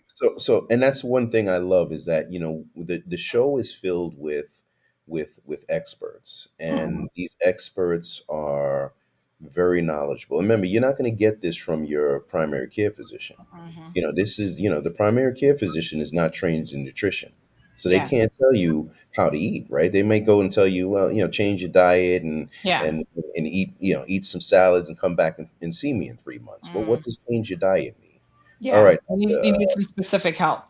All right, Dr. Sarah, you were just saying what you try to advise people who might say, can I have a little bit? It's a special day. Can I treat myself? Yeah, always just substitute heroin for sugar, and ask yourself that question again. Is it okay to have a little bit of heroin because it's my birthday this weekend? Is it okay to have a little heroin because I have a headache? And people sometimes are shocked when they hear me talk about that. But I think in the next 10 to 20 years, we are going to look back at this time and know, wow, we did have the studies. Why did it take so long for us to act to act correctly around the substance? Similarly to, when the cigarettes studies and the nicotine addiction studies were available 30 years before all of us were up to speed regulating the substance, And so we do have the studies, and even if you don't want to believe the studies, just pay attention to how you act around the substance and examine what are the criteria for addiction, and does it apply to you? And pretty much everybody that I've come across, all of the 11 criteria of addiction apply to a very large degree when we just substitute any addiction with the sugar or the food addiction.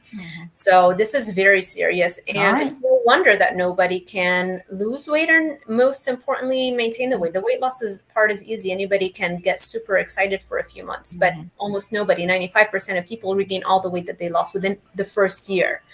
All right, let's go some rapid fire questions here. Kevin?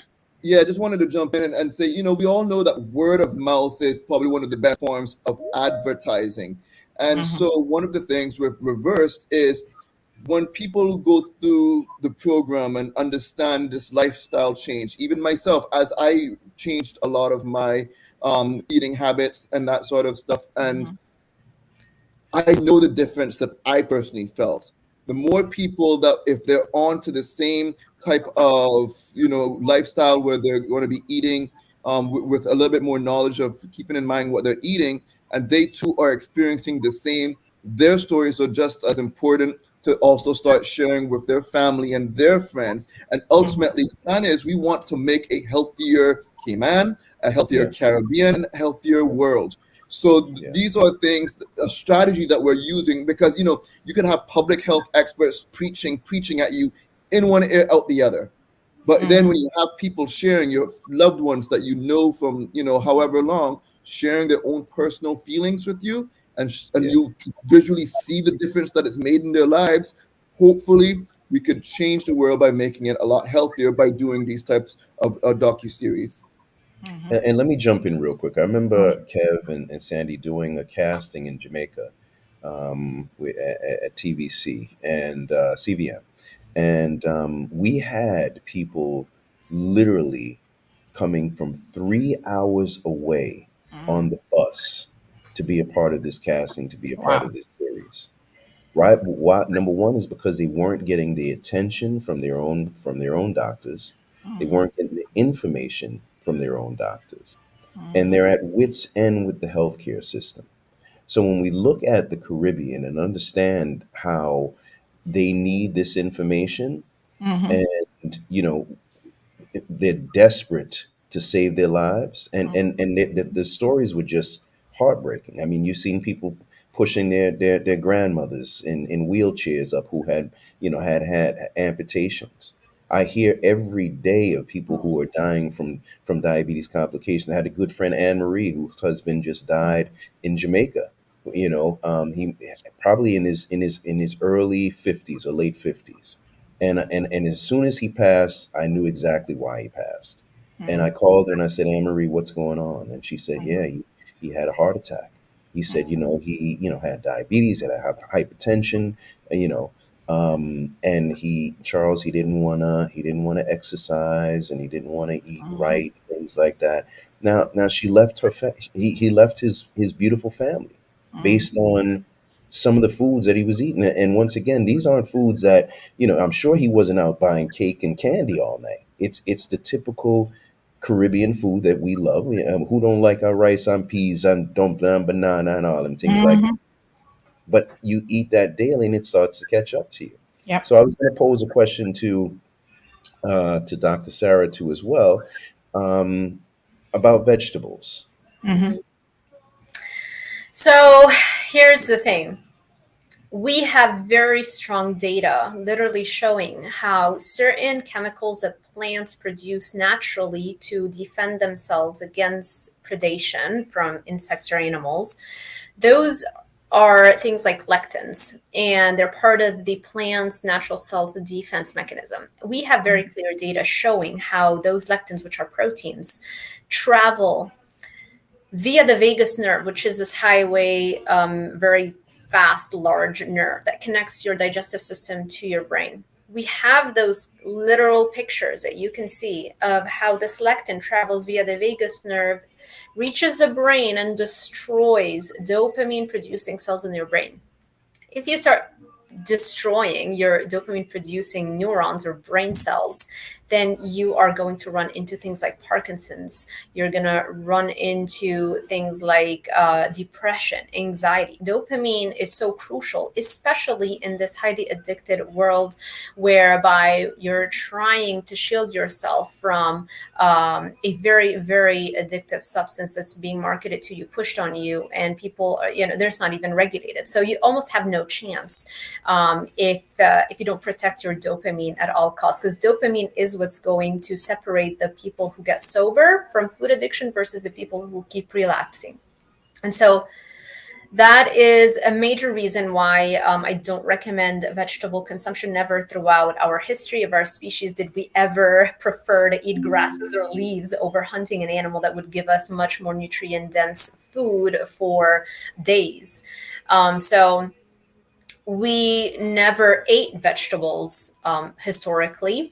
And so it wasn't until really the 1900s whereby you started having this vegetarian movement that was really based on ideology, because it was thought that it would alleviate animal suffering. And because of that, one of the co-founders of the American Dietetics Association, who was a follower of that ideology, she took that ideology and try to make it into also like a healthy lifestyle. And she started putting the academic programs and teaching the doctors and the dietitians that a vegetarian diet is a healthy diet and it is better for, animals and all that kind of stuff. And so it wasn't based on science. It wasn't based on any kind of ancestral living or anything like that. It was literally just driven by ideology. And to this day, unfortunately, we have this brainwashing that's happening to our dietitians, to our doctors, to everybody.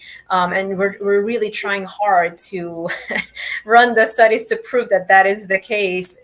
But if you look at the studies, like what 99% of nutrition studies are a joke at this point, because all they're doing is just comparing a standard American dieter who's living off of junk food versus a whole food plant-based diet, whereby those people are also working out and they have the healthy user effect, where they're trying to follow the guidelines, and so they're trying to eat more salads, but they're also working out, they're not smoking, they're taking their vitamins, right? That's it. That's 99% of nutrition studies. Where's that third arm where we get a group of people and put them on an ancestrally appropriate diet, where we give them meats and a carnivore diet? Why are we not studying these people? Harvard University finally started with the carnivore diet studies, and the first study that came out is just mind-blowing. Pretty much like 99% of participants reversed their diabetes, lost weight, stopped taking medications for hypertension. I mean, this is amazing, So why aren't we doing more studies, and it's happening, but it's going to take a few decades, because we're running up against, a $1 trillion food industry that is mainly making the profits because they're giving us plant foods and carbs that are highly addictive, right? With a huge profit margin. So, all right, let's get to some specific questions that we do have from listeners. So Melissa is asking about eating oatmeal, if that's good for diabetics. No, it's very, you don't even need me to answer this question. Just go out at CVS and get yourself a glucometer and check your See how many carbs are in oatmeal. Yeah. It's wild to me how, dietitians to this day still they'll give you the carbs and then they'll give you the metformin so that your body can handle the carbs that we gave you to begin with. It's just insanity, really. So why is oatmeal? It's just because oatmeal is too high in carbs. I understand that steel oats, if you're going to eat oatmeal, there's certain types of oats that are a better option. Not that much of a difference. Not that much of a difference. The sheer amount of elevation in your blood sugar is horrific for every single tissue in your body. So it's not just about the carbohydrate. The carbohydrate content is the biggest reason why, especially if you have diabetes. But I mean, there's so many additional things. You have the plant toxins like avenine in oatmeal. It's similar to gluten in wheat that causes destruction of your intestinal lining, which leads to something called leaky gut or intestinal permeability, where this is pretty much how all autoimmune diseases begin. It starts with destroying that integrity of your gut lining, and the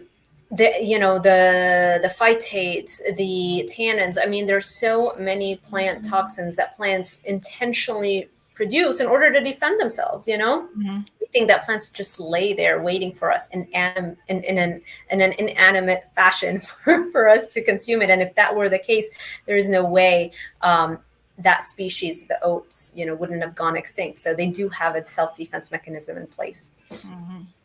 All right. So the topic of rice, one again, people are saying, is there any form of rice that's healthy? Wayne says, no. Listen, Chinese people eat mostly rice and they look healthy. Well, if you look at the rate of fatty liver, and if you look at it, we don't, just because they don't have the ability to store subcutaneous fat or fat right under the skin as easily as other races does not mean they're healthy or as healthy. It's not just the ability to store subcutaneous fat that's the only determinant of your overall health. So some genetics, yes, does influence the partitioning of fat. But if you actually look at liver fat, fatty liver, or ectopic fat, whereby you have this tofu, thin on the outside, fat on the inside, the rates are pretty high. So, yeah. And let me add to that, because obviously I've done a documentary called The Diabetic You, where we focused on Asia. China is the country with the highest number of diabetics in the world, with 141 million people suffering from diabetes. And by year 25, it's predicted that China will have around 174 million people with diabetes. So not sure where... why we think Asian people are healthy? Because they can't store body fat as easily. That's why. So we're looking at them thinking, oh, I don't see that many fat Asian people, so they must be healthy. Yeah. We just have this bias thinking that if somebody doesn't have subcutaneous fat or fat right under the skin, that means they're automatically healthy, and that is so far from the truth. Because it's the visceral fat really that is the most important. Yeah. All you You're need looking is at. all you need is 1 pound of fat in your liver to cause metabolic dysfunction, whereas you need, I think, like what, 20 pounds of subcutaneous fat to cause metabolic dysfunction. So you really need a very tiny amount of fat depositing in your organs to cause the same havoc on your health as a lot more subcutaneous fat. Wow. What about pumpkin rice? Again, pumpkins, all pretty. There is no plant food that we need, and most of the time when we're eating that amount of plants, it's not just because of the anti-nutrients or the plant self-defense chemicals, it's also because of the carbohydrate effect. All of those things eventually lead to all kinds of problems.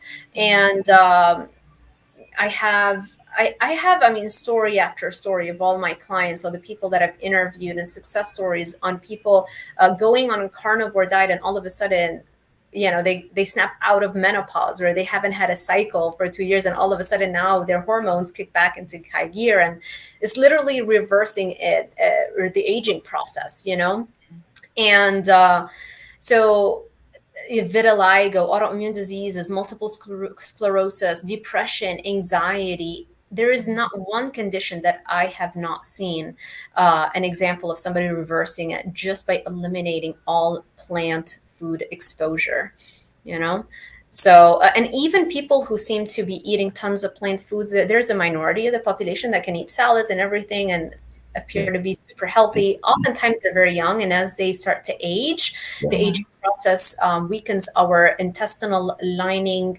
defenses again, which normally prevents the absorption of those anti-nutrients, and so we all start to lose that thickness, and so becomes thinner and less defense against those plant toxins. And so pretty much everybody around middle age, like 50 and above, you start having aches and pains and all kinds of issues, and people think, oh, it's just the aging process. Like, no. You've been slowly poisoning yourself with foods you have no business eating for decades, and now this is the result.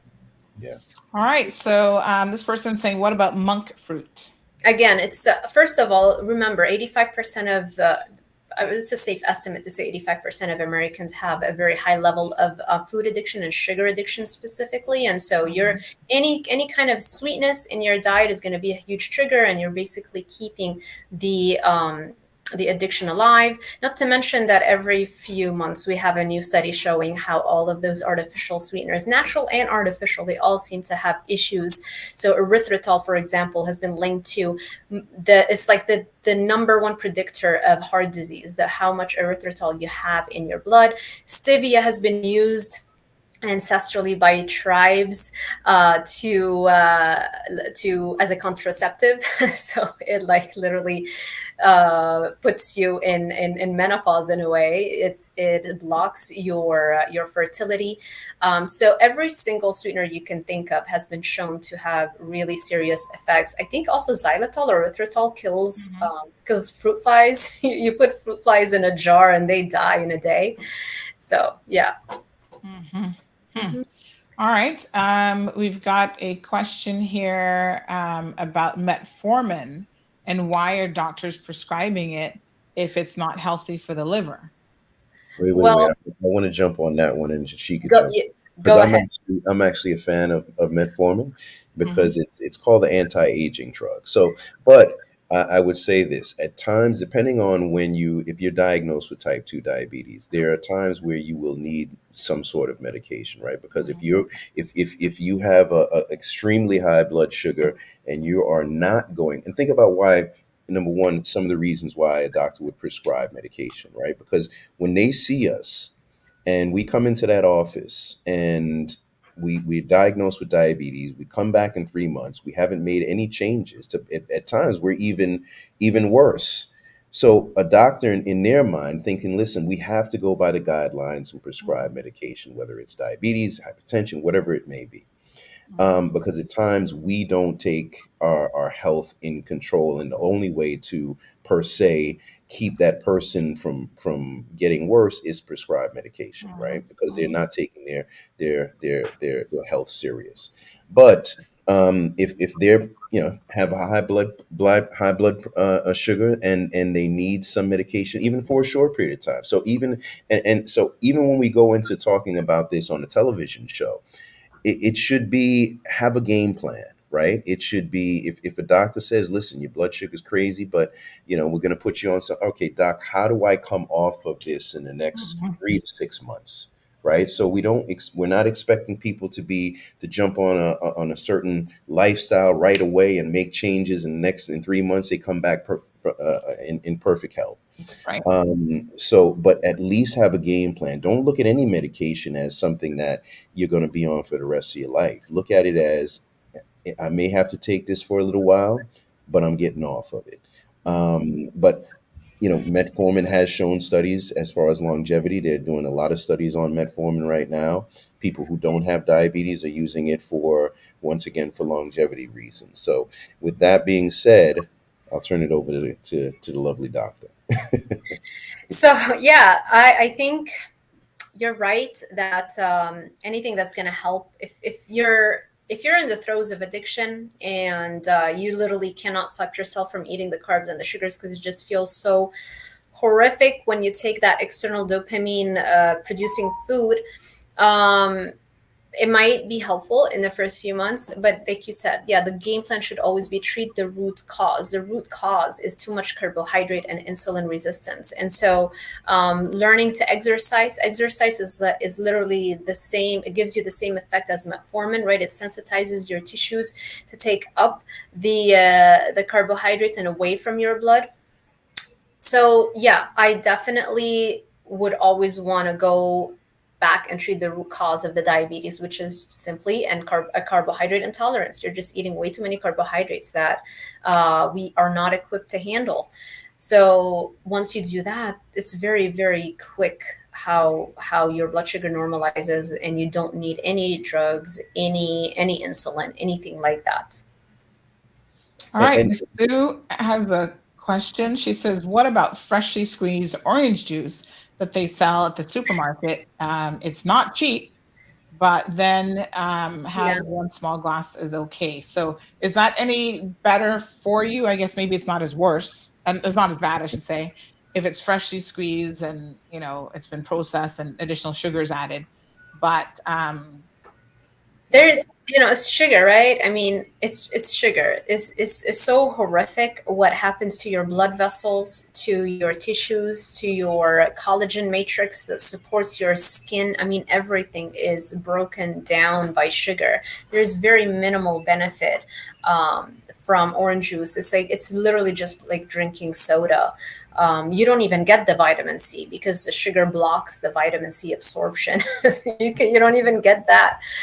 So it's like, if you're already addicted to sugar, what's the point of, how are you ever going to get sober with your diet if you continuously have those foods, All right. Siobhan is asking for a person who has hypertension and doesn't want to go on medication. What should they eat or drink? Any advice? Well, I think the first advice would probably to go on your medication, because hypertension is called a silent killer for a reason. And if you already know that you have hypertension, it's one of those things that can cause strokes and heart attacks and other issues. So you don't want to just say, I can solve hypertension on my own, doctor. Don't give me any medication, right? So I give a warning to all my clients. If anybody starts working with me and they're taking hypertensive medication, the first warning is that you need to be in direct contact with your physician and letting them know we're cutting out the carbs, because your blood sugar is going to normalize so fast that if you're still taking a medication to lower it and you already have normal blood pressure now because you've been doing keto or carnivore for a few weeks, then, that's problematic, because, that's going to lead to a very low drop in your blood pressure. So one of the fastest, quickest, most effective ways to normalize your blood pressure is the carbohydrate aspect. And it just blows my mind every day that doctors don't use that as a first line treatment. And they're just completely oblivious to this fact, because they're not being taught that, right? I mean, we're being taught that we need sugar. It's our main energy source. And that is so wrong. And you just have to look at babies, how, if a baby is being breastfed, they're running on fats as their main energy source. They're literally on a ketogenic diet. As long as a baby is being breastfed, you're literally giving them a ketogenic diet. So how come babies can survive without, using glucose as their main energy source? So, there's so much. I can go off on rants, but yeah. And I don't know how much time we have, but I do want to jump into one thing that we probably haven't touched on at all is cholesterol. And high cholesterol being a myth per se, that it's per se so-called bad for us. And the idea that statins are probably the worst thing that we could ever want to be on. And as soon as we have even a little bit of elevated cholesterol levels, doctors want to prescribe statins, which are worse than having the high cholesterol. So I know Doc could probably give some information on that, because once again, a lot of us from the Caribbean have high cholesterol. I have high cholesterol, and it's actually protecting my heart and my organs from damage. So Doc, please share on the cholesterol myth. Yeah, thank you so much for this question. So first of all, cholesterol in our diet has zero relationship to an increased risk of heart disease. Even the most archaic organizations that take forever to update their guidelines, like the Academy of Nutrition and Dietetics, like all of those major organizations have come out and removed their upper limits on dietary cholesterol. So that's really important. That even if you eat all the egg yolks in the world, it's not going to lead to an increased risk of a cardiovascular disease. So that's one thing. Now, with regards to your blood levels of cholesterol, the data is very clear. The higher your total cholesterol level, the longer you're going to live. And the lower your total cholesterol level, the higher chance of all-cause mortality. You're much more likely to die from so many different causes. Okay. And how come we have this data when doctors are being told that we need to drop, cholesterol as much as possible? And that's because we have different subtypes of cholesterol. We have the small, dense ones, and we have the large ones, and we have something in between. This is a very oversimplification of the general groups, but we need to understand that there are different subtypes of cholesterol. And only when you have a specific type of cholesterol in your blood, which is a very small and dense and tiny, that could potentially increase your risk for heart disease and cardiovascular disease, so strokes and heart attacks, if you have a high level of inflammation, only if this molecule gets damaged. How do you damage it? It's again, the data is very clear. Things like smoking, sugars. So that glass of orange juice, that oatmeal that people think is so healthy, that's raising your blood level of glucose, which is now destroying this small, dense type of cholesterol running through your veins. Environmental toxins, mercury exposure, eating too much sushi and not sweating enough, things like that. There's so many personal care products. Environmental toxins come from so many different ways. So we have to understand that it is not the cholesterol that's the problem. It's the damage inflicted upon the cholesterol molecule that becomes problematic. And what I would recommend is that you talk to your doctor if they want to put you on a statin because your total cholesterol level is elevated, and tell them to order you a specific type of a test called the LPP lipid particle, lipoprotein particle profile test, also known as NMR test. This will look at the subfractionation of the cholesterol. It'll give you more information as to specifically what kind of cholesterol is elevated. And on top of that, you also want to ask them to order something called HS, high sensitivity CRP, C-reactive protein.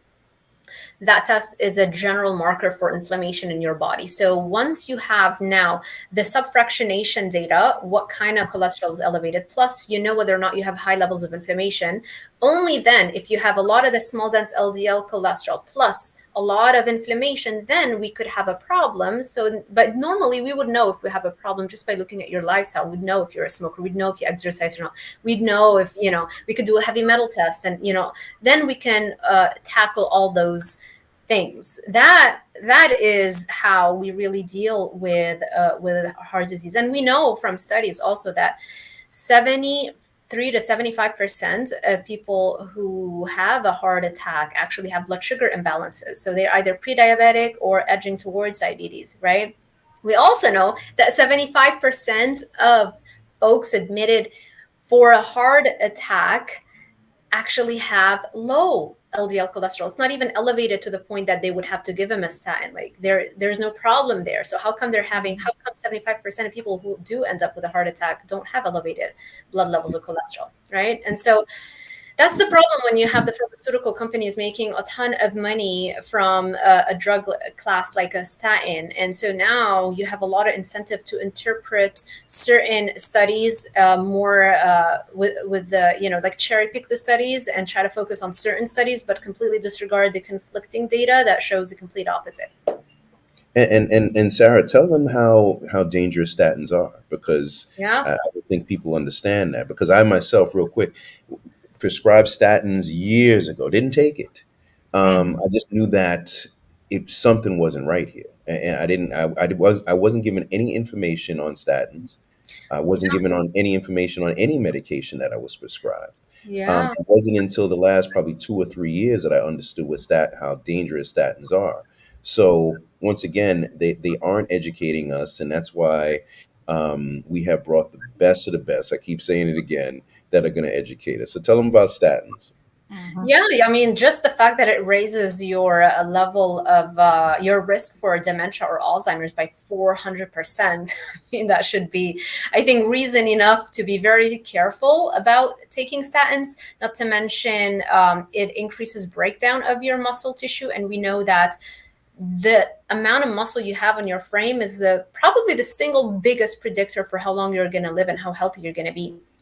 So it influences every single aspect of your health, brain health and physical health, and leads to long-term consequences. And a lot of people, I think like 40 to 50% of people suffer immediate symptoms from it. And a lot of folks can't even take it in the short term because of the aches and pains and the discomfort in the short term. So, and, just understanding that it's so unnecessary, because if you're still having that oatmeal or the pasta or the rice or the foods that you don't even realize are so damaging, then like you're still gonna have the stroke, you're still gonna have the heart attack, because the root cause of the problem is still there. Yeah. All right, more questions coming in. So we have got up next, let's see here. I do have to. So I wasn't sure that we're gonna be live. This is why I'm on vacation. By the way, I'm on a condo on the beach, so I didn't have no idea. Before you leave, Wayne Sicard, him the easy boy, he want to know what to eat. They think we're dodging this question, which is we don't dodge any question. That we're not, So, and I'll jump in first. It really depends on what you like and so forth. I mean, I don't do breakfast because once again I do a lot of intermittent fasting. If I do lunch, it'll probably be a steak. It'll probably be I don't do a lot of chicken. It might be some ground beef that I put together with something and something of that nature. If I do dinner, I eat a lot of steak. To be honest with you, I eat a lot of steak. So we've heard, let me just get to the jugular of this sort of meat-based diet controversy, right? We have heard that meats can be problematic. So any processed meats, if you're eating bacon, if you're eating sausages, if you're eating any of the deli slices or whatever, we're told that the nitrates in that for sure are increasing your chances of cancer. They're not healthy for you. So other than steak, what else is it that people Bacon, can eat? eggs. Go ahead, Sarah. Of course, processed foods aren't good for you. Like Richard give me an example of what you eat in a day. Jackie wants to know the same question. So what are you talking about? I eat ground beef and ribeyes pretty much, salmon, eggs, bacon here and there. There is no data that is conclusive. So we don't really have high quality data in nutrition. Again, 99% of nutrition studies are the poorest quality type of data.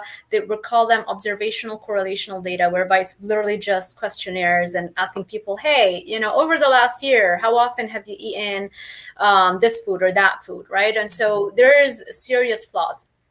Even if it wasn't for this poor quality level of data, the fact that there is not one single study that has compared somebody on a vegetarian plant-based diet versus somebody on a real carnivore diet, where it's like me and Charles were just eating steaks or meats all the time. No accompanying carbohydrates, no sodas on the side, no fries with the burger, no, none of that stuff. There's not one single study that anybody has bothered to do. So the fact that the World Health Organization has classified red meat as a potential carcinogen is mind-blowing, again, to me, given that we really have zero data to support that. Zero.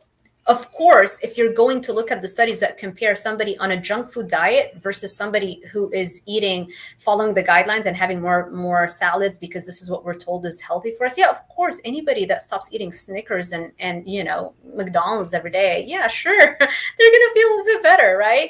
But that's also because they have that healthy user effect. They're also trying to take care of their health. There is not one single study that has actually compared somebody who is following the dietary guidelines and trying to be healthy versus an actual carnivore that is eating the food that we ate for 99.99% of our existence as a species here on Earth, which is basically strictly animal protein and fat. We literally just hunted animals and we ate them.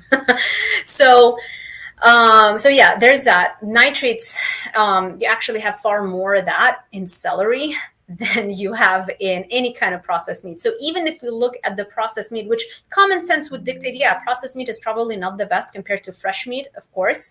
I don't even have to wait for the best quality studies to come out to think that it's probably best if we just stick with fresh meat. But even if we are to look at things like bacon, there is nothing inherent in them, even the nitrates and the nitrates that are added to them, that could potentially mean that that's unhealthy for us, given that if you look at the bacon brands that are trying to go like nitrate or nitrite free because people are afraid of the term, what they'll use is they'll use celery powder. What does that mean? They just got the nitrates from the celery. And instead of writing nitrates, they'll just say celery powder, and people don't realize it's the exact same thing. So, even if we look at that, there's really no data to suggest that even processed meat have an increased risk. There is, again, we all go back to the problem that we have in nutrition, which is it's all very poor quality data and it's all heavily biased. They've never bothered to do the right type of study. They've never really bothered to study our species specific diet and compare that to somebody who's trying to eat the oatmeal and, the healthy, quote unquote, foods that are, fruits and vegetables and things like that. And historically speaking, we never had, the rates of heart disease or cancer, any of that stuff, when all we ate was meat. How come heart disease was almost unheard of? It wasn't even in the medical textbooks up until the 1900s.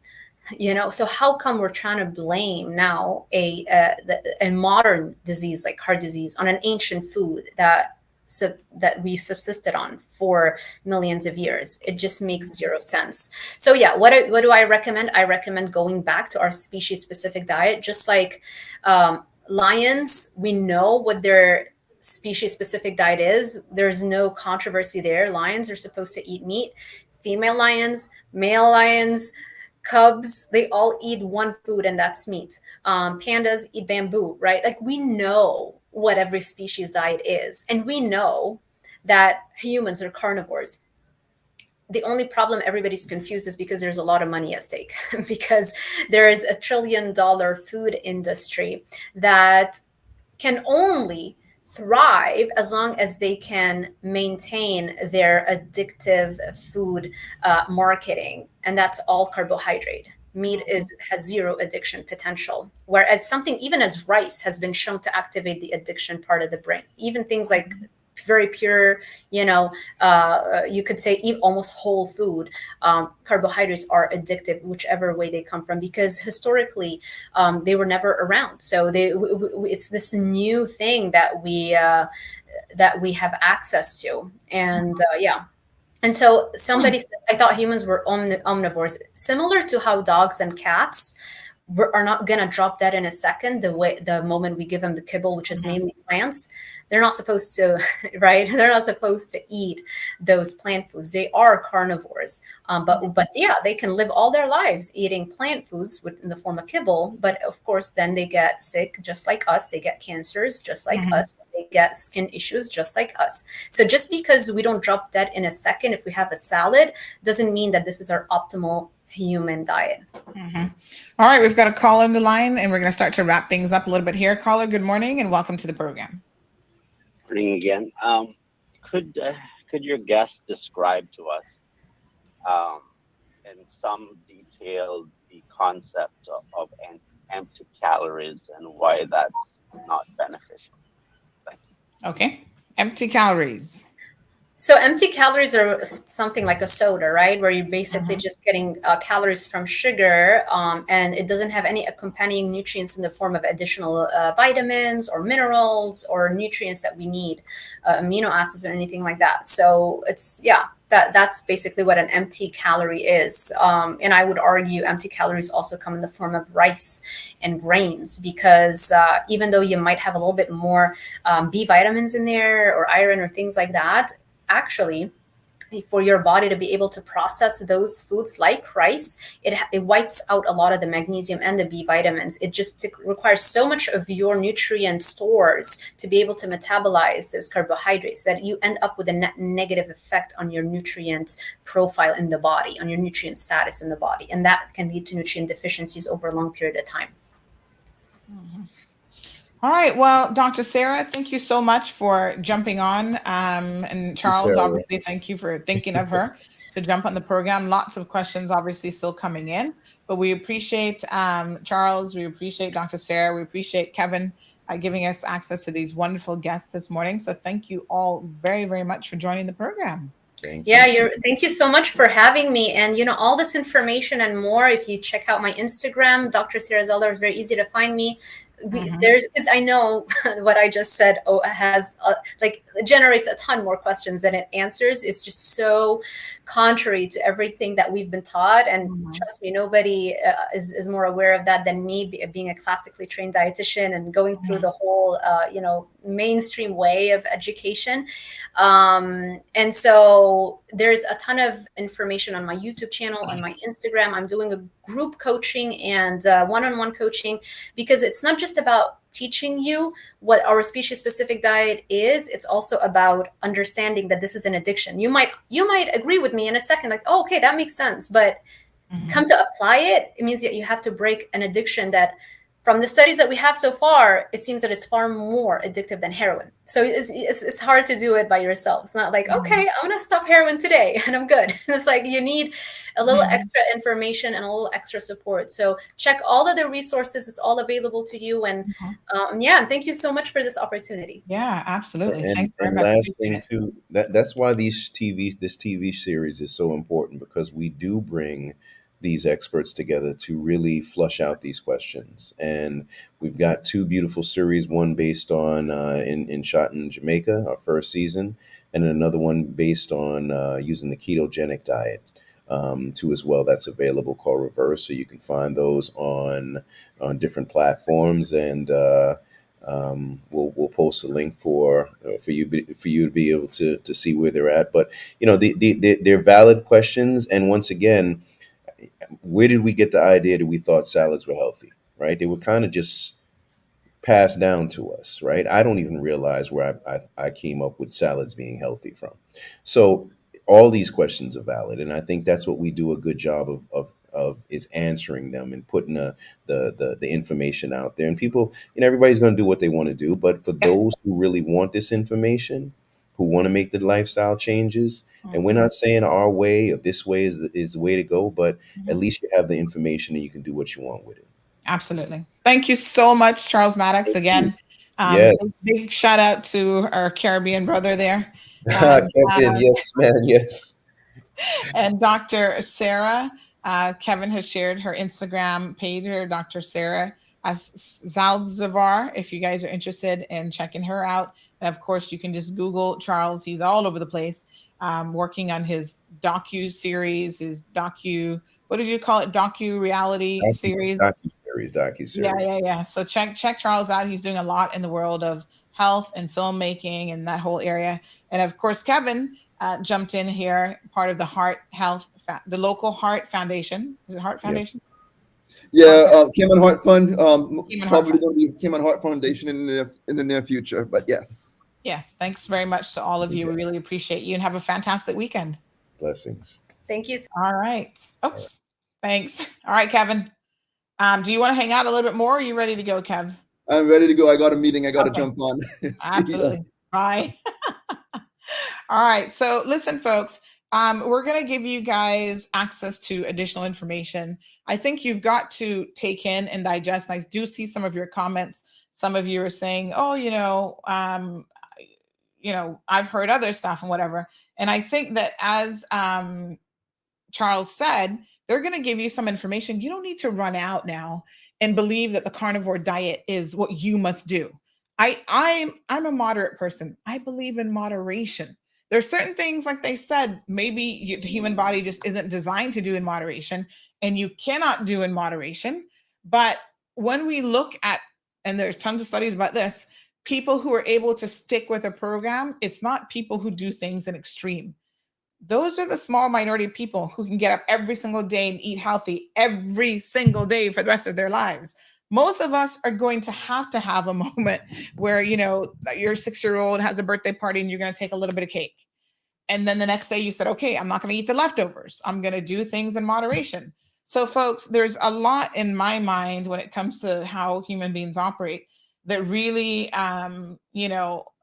lends towards moderation. Do more of the good things, eat more of the good things. I don't personally believe in a carnivore diet. That's my personal opinion. I think that there is evidence that a strict meat-based diet isn't the right diet for you in terms of longevity. Doesn't mean that you're not going to lose weight if you're cutting out all of the food groups, just your caloric intake alone. If they're just sitting down eating a steak for dinner, of course they're going to lose weight. What else? They don't have the starches, they don't have the potatoes, but there are healthy vegetables. I don't believe that vegetables are unhealthy by and large. I believe in moderation. The Mediterranean style diet is the diet that consistently lends to people having longevity. There have been studies that have been done on people in Okinawa, Japan. Those are the biggest group of centenarians around the world. What is it that makes you live to be 100+ years old? Diet is a critical part of that component. It's not the only thing. There's exercise. There's a social network. So people who tend to have friends and socialize and go out and do all those other things are more likely to live longer than their counterparts who don't have a social life. So human beings are very, very complex. There are some things that I heard this morning that I do not agree with at all. And I've seen research and evidence that says the complete opposite. And I know somebody said, this is the problem. This is Ken Roy. The problem is scientists and doctors contradict each other so much. There's differences of opinion. There are people who take a very vegetarian only approach, meat only approach. I think you can have a variety of things in your diet. Legumes, beans, all of those things are very, very important sources of protein, and they're important in your diet, right? So we're going to, even as Donna says, oh, the contradictions are confusing. There is a guy, and I'm going to see if I can get a hold of him because he is truly amazing. He actually has type 1 diabetes. His name is Cyrus Kambata. He's a PhD. He has a bachelor's of science in mechanical engineering from Stanford University. He earned a PhD in nutritional biochemistry from the University of California at Berkeley. And he's also of a co-authored book and many peer-reviewed scientific publications. And he wrote a book about reversing diabetes. And really, this is a thing, right? But his platform is based on having a plant-based nutrition and healthcare conference sort of approach, right? So he is more plant-based. But the thing I like about him is he doesn't say, eliminate every single thing, eliminate all these things from your diet. He says no. He's the one who recommended if you're going to have a smoothie, right? So don't tell yourself, oh my God, you can never have a smoothie ever again in your life. if you have a smoothie, eat your smoothie, don't drink the smoothie. And he really breaks it down. I mean, he's so easy to understand. I'm hoping that we can reach out to him and see how we can get him in the program, because he is truly amazing. And I think, again, what I know of people, even what I know of myself, moderation really is the key. Yes, I think when you're first getting started, you might have to take a more stringent approach. Like myself, I'm trying to do 50 by 50. I might have to, for the next couple months, say, okay, I'm going to cut all this stuff out, take a really, really strict approach, and then start to kind of reintroduce certain things, but in moderation, right? So once a week, if I'm going to indulge in a little dessert or whatever, as opposed to every day or every other day, I think that those things are a much more realistic approach for most people. But we're going to give you the information, and we're going to allow you to decipher that information and have a think about it, ruminate on it a little bit. But I want to show you guys, and again, there are programs that work. There are programs that will allow you to lose weight for sure. And I'm going to show you one of our listeners here in the program. He sent his before and after pictures. Now, Scott, correct me if I'm wrong here. Are you doing a carnivore-based diet? But Scott says here that this is him at, let me see what his starting weight was. Where's Scott? Oh, there we go. So he does keto, which is, again, mostly meat-based. So Scott is here. He's 6'3", and he weighed 325 pounds. I must tell you, I couldn't believe this is 325 pounds. But when you're taller, you hide it better. So here's Scott at 325 pounds, right? Scott made a lifestyle change, went with the keto program. And this is now Scott at 185 pounds at the World Championships. He's obviously introduced exercise. He says that he was hypertensive, pre-diabetic. He also makes note that the next generation is going to be the first generation to have a lower life expectancy than their parents. He runs 10 miles. He said, today I ran 10 miles and lifted at the gym. Oh, you mean like this morning you ran 10 miles already? Lord Jesus. So he does meat and vegetables. He says, I will eat today 4 eggs. So he's getting a lot of protein, and chicken breast for breakfast. Curry goat. Yes, that's what you would do, curry goat. And a side salad for lunch. Ground beef, patty, and avocado for dinner. And he said that's a straight answer for Wayne in terms of what he's eating. He's not going to eat anything after 6 o'clock, and he won't eat again until lunchtime tomorrow.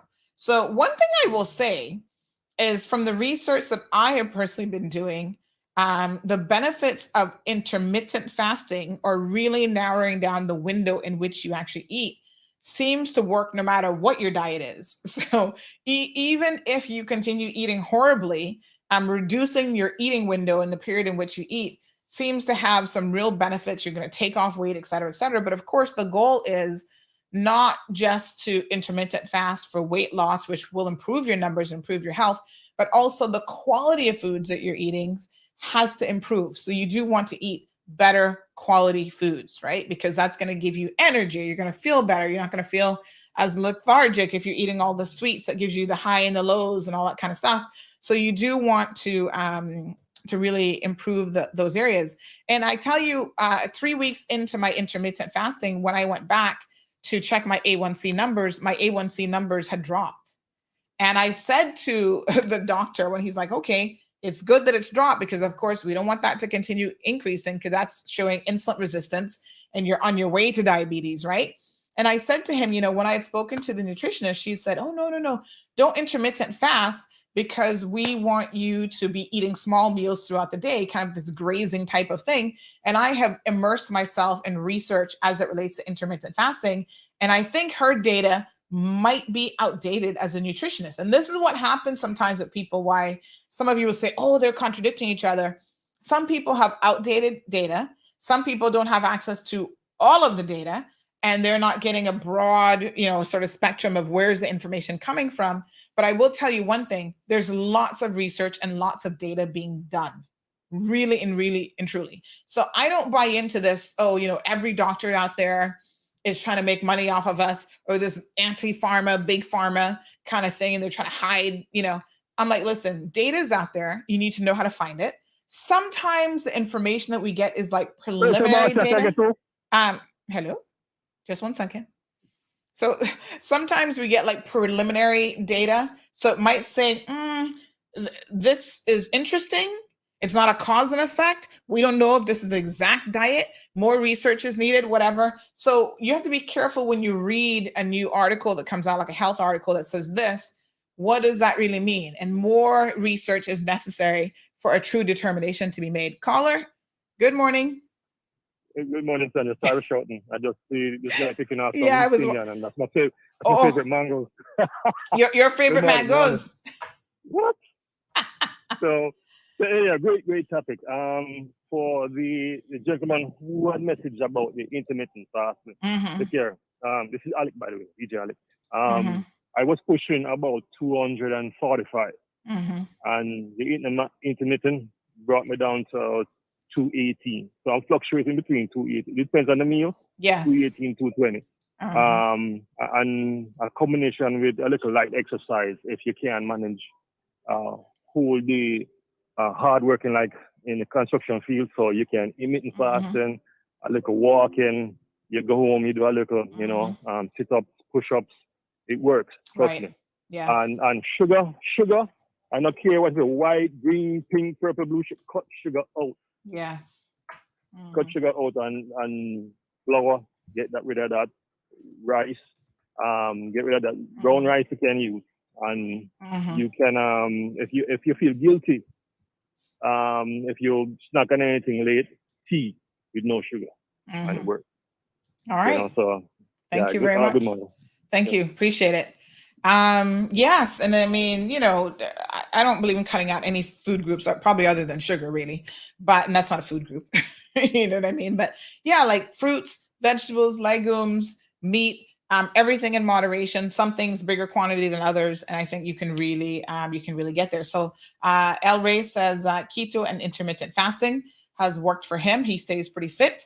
But check your numbers, folks. People can look a certain way. I've seen bodybuilders, they look good, they're muscled up and whatever, and they go and do a test and they're like the most unhealthy people in the world. They're like a heart attack waiting to happen. They still drop down dead from a heart attack and got clogged arteries and all sorts of stuff. So, everything in moderation. There's some things that you can do without in your life. Don't smoke, don't drink. I know y'all gonna be like, oh, here comes Sandy again about the smoking and drinking. But those are some of the two worst habits. Your diet, if you do that in moderation and you tend to, eat more of the good stuff than the bad stuff, cut out the sugars, moderation, even in exercise, but there's nothing that you can do. There's no such thing as one safe cigarette. There's no such thing now, research has shown, as one good drink. For a while there, y'all were toting the line about, they say grapes and what's in grapes is good for you, so a glass of wine is going to be good for you. No, that has been debunked. It's not true.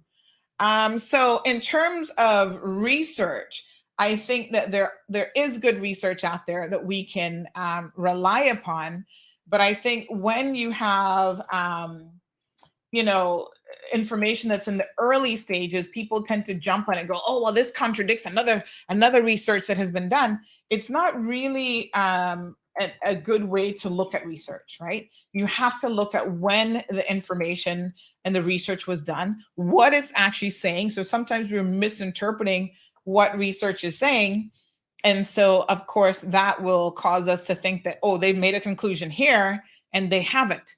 They're just saying, early research shows, da-da-da-da. You know what I'm saying? So here's an article right now that's showing up this morning. Want a healthy heart? Try these 4 diets as a must. Here's a headline 14 hours ago. Paleo keto diets may harm heart health, report says. And we were just talking with people who are obviously very, very much into the paleo and keto diets. So a new report lists the paleo and keto diets as the least heart healthy diets. Diet emphasizes nuts and fish and restrict carbohydrates. So just like they were saying, they don't eat any nuts, they don't eat any fruit, they don't eat any fish, and da-da-da-da. The DASH diet is the one that topped the American Heart the American Heart Association's rankings.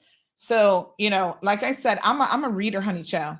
I read, I look at studies, and I do my research. And so this whole concept, this ketogenic diet is very, very popular. Ketogenic paleo diets. And now, according to the just published and updated today, those diets might be detrimental for cardiovascular health. They might be good for losing weight. And of course, losing weight can help your cardiovascular health. And, these people are lifting weights or exercising. But the American Heart Association developed a ranking of the top 10 healthiest diets for your heart, because that's where their concern is. And they released this list on Thursday in the journal Circulation.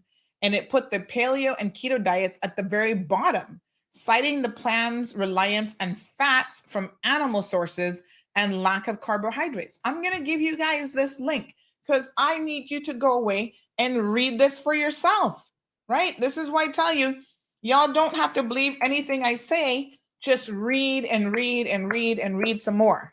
And read with a sense that, okay, I'm going to read this with a grain of salt because more information is going to come. Let me go look at the source document. Let me see, how did the American Heart Association come to this conclusion? It's important because everybody out there, everybody wants to, oh, big pharma, this and that. Listen to me. Everybody out there is out there peddling a specific thing that's going to make them money. So even when you hear people talking about keto, here's my website, here's my program or whatever, they're in a business. It's a business. Here, we're in the business of telling you the truth. So I'm not going to sell you one thing or the other. I'm going to say, go out there and do your research. I'm going to tell you what my opinion is, what my belief is. All right, let's take a quick commercial break, good folks. The Department of Environmental Health has announced that the November bulk waste collection schedule has been replaced by one in the month of May, starting with West Bay, May the 1st through the 6th. Please note that following West Bay, there will be a Georgetown bulk waste collection from May the 8th through the 13th, and then Bordentown from May the 15th through the 20th, followed by Northside and East End from May the 22nd through the 27th. Stay tuned to this platform for more bulk waste scheduling information. The annual business surveys being conducted by the Economics and Statistics Office, ESO, are ongoing. The surveys run from April 11th to June 16th, 2023, and collect information to answer questions like, how did the economy perform in 2022? What is the value of the income received from the rest of the world in 2022? Your response matters. Fill out and return your surveys to the ESO. Remember, better data, better decisions, better business. For assistance, visit www.eso.ky or call 244-4600 or 244-4676. Ocean Ridge Heights offers an amazing opportunity to own a piece of land in idyllic Cayman Brac, right on the bluff, starting from $80,000. Located in a quiet residential area with high elevation, these lots are ideal for a future home or investment property and are sure to go fast. Cayman Brac offers a laid-back lifestyle, amazing pristine diving, limestone caves, diverse flora, along with amazing wildlife. Inquire about the owner financing options so that you can secure your piece of paradise today. With only a few lots remaining, these are sure to go before you know it. Contact Crichton Properties today on 345-949-5250 or info@crichtonproperties.com. Honey, you remember to bring your lunch, right? Oh, come on. You know I wouldn't. Seriously? Popeyes? Popeyes.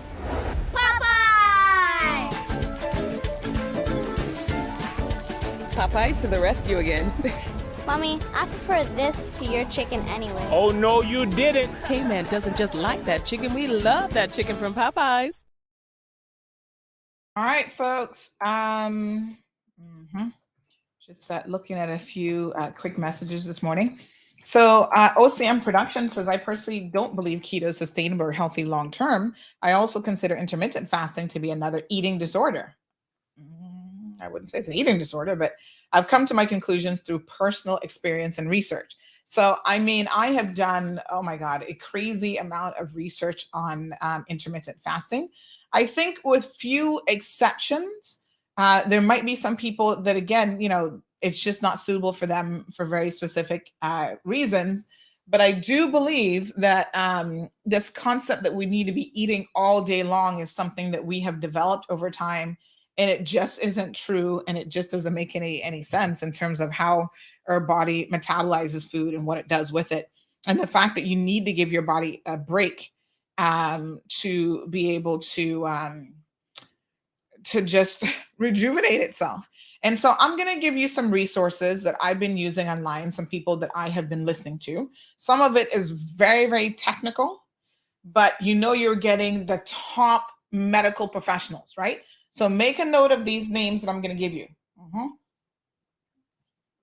These are YouTube channels that you can go in, you can search them and look them up and learn all you want about these things, right? So the first one is called the Physicians Committee. Okay, so make a note of that one, Physicians Committee. And they interview different health experts from across all walks of life. And so you will find, just go to YouTube, look for Physicians Committee. Let me just see here. So this is the Physicians Committee who's responsible for medicine, and they're working to promote healthy vegan diets for disease prevention and work to end the use of animal and education experiments. So obviously, again, they have a slightly different slant. So they're going to be talking about, being more on the vegetarian and vegan side, but they do invite people from all walks of life on their program.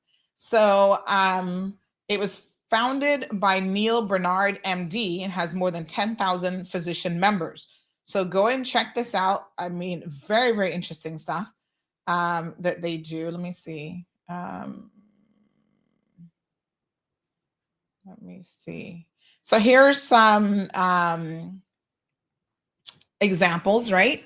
So 3 weeks ago, they did one on food addiction, talking about genetics, cheat days, what's most addictive and more. They were talking to Dr. Ashley Gearhart on that program. The Power of Nutrition for Cancer Prevention was another show that they did. Sometimes they do shows like in different languages and stuff as well. They have One Healthy World, losing weight and keeping it off. They did a class on plant protein. It was a protein masterclass, best and healthiest sources for protein. They did one about a month ago on the future of treating heart disease, and they were talking to Dr. Baxter Montgomery. So they really bring in some top level experts around the world.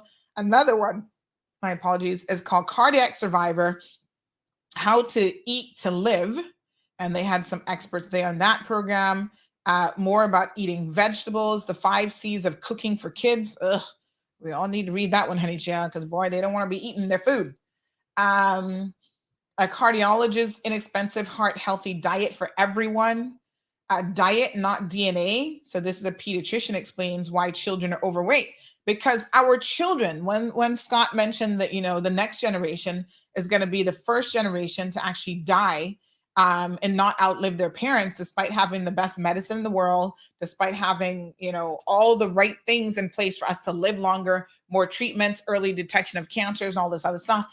Our lifestyle has gotten so horrible with the diet and lack of exercise or sedentary lifestyle. It's going to be killing our children. So you need to make changes, not just for yourself, but you need to make changes for your children. Stop packing your children up with all the oxtails in the world and all the rice and beans and all this kind of stuff. Give them more beans to eat. Now, I love me a dumpling, child. Can you tell? I love me some dumplings. But again, eat it in moderation. Eat more of the beans in the dumpling. You know what I'm saying? Try to cut out the rice. There's some days that you don't need to have any rice at all, folks. Just cut it, right? Eat your steamed fish and vegetables. Our children are now getting diabetes by the time that they're in their early teens. This is like unheard of before, because we've taken a combination of really, really bad diet and not getting them up and moving. They're lazy. They're sitting in front of the TV, in front of the computer, in front of the PlayStations all day. And so these things are uber detrimental to their health. So we need to arrest the situation as quickly as possible. So that's my first recommendation. is the Physicians Committee.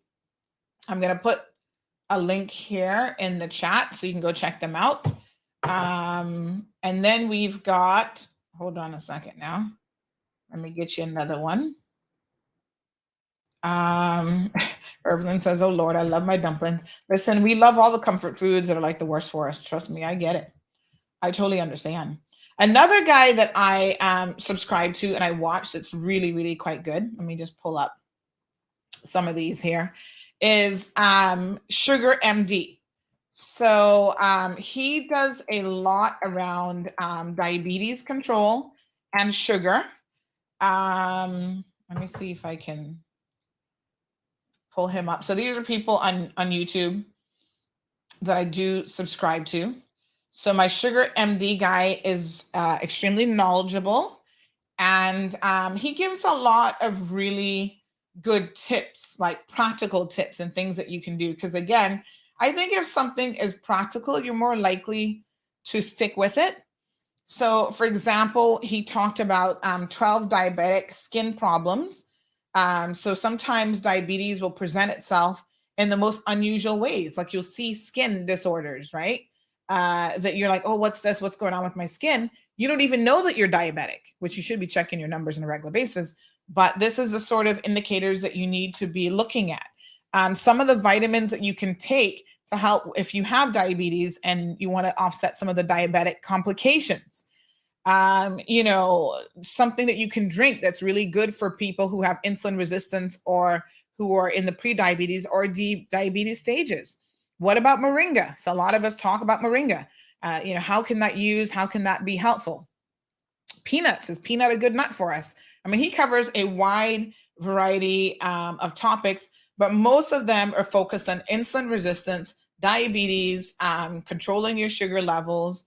You know, he has done other stuff though, like Omnipod 5. So if you're diabetic, you know, they have these insulin delivery systems that now you can attach to your body. So he might do a review in these if they're good for you. Here's one about, you know, if you have a cold, 1 cup of this can clear mucus, stop colds, and keep blood sugar levels under control as well. So check him out. It's Sugar MD is his page. I like him a lot. So he's a Dr. Amit Ergin, and he's the founder of the Sugar MD channel, but he has specializes in endocrinology, diabetes, and metabolism, right? And so he has formed this channel to provide diabetics with a tool to navigate, because if you have diabetes, there's so much you can do to still improve your health. So this is going to allow you to manage your type 1 and type 2 diabetes. And there are ways to reverse and really work on your numbers as well.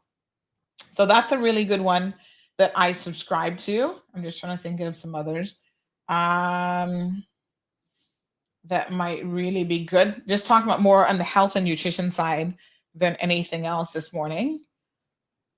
Let me see who else.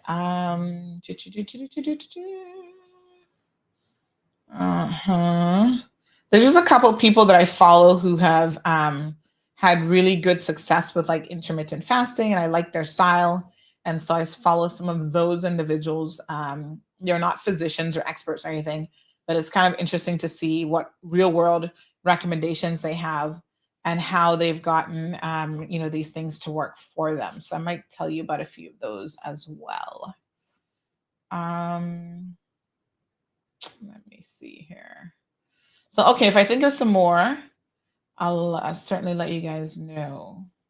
Oh yeah, there's a guy called Dr. Joe. You know, I like Dr. Joe. It's simple and pretty straightforward, but he has a lot of really good advice as well. There's also Dr. Eric Berg at DC. So he talks a lot about, you know, losing weight, getting healthy. He specializes in healthy ketosis and intermittent fasting, and does nutritional stuff as well. You can check him out. So he is more on the keto side. He says the healthy keto plan. But again, you know, some of his videos I do find very, very interesting. He did one about what happens if you stop eating sugar for 14 days. Apple cider vinegar, the real reason why apple cider vinegar can help you lose weight. foot and liver connection. So he has some pretty interesting things. Early detection of diabetes, of dementia. Sorry, some of the warning signs there. You know, how much water do you have to drink? And he really breaks it down in a very scientific way. Having a healthy pizza, you know, you don't have to give up all the foods that you like and you enjoy.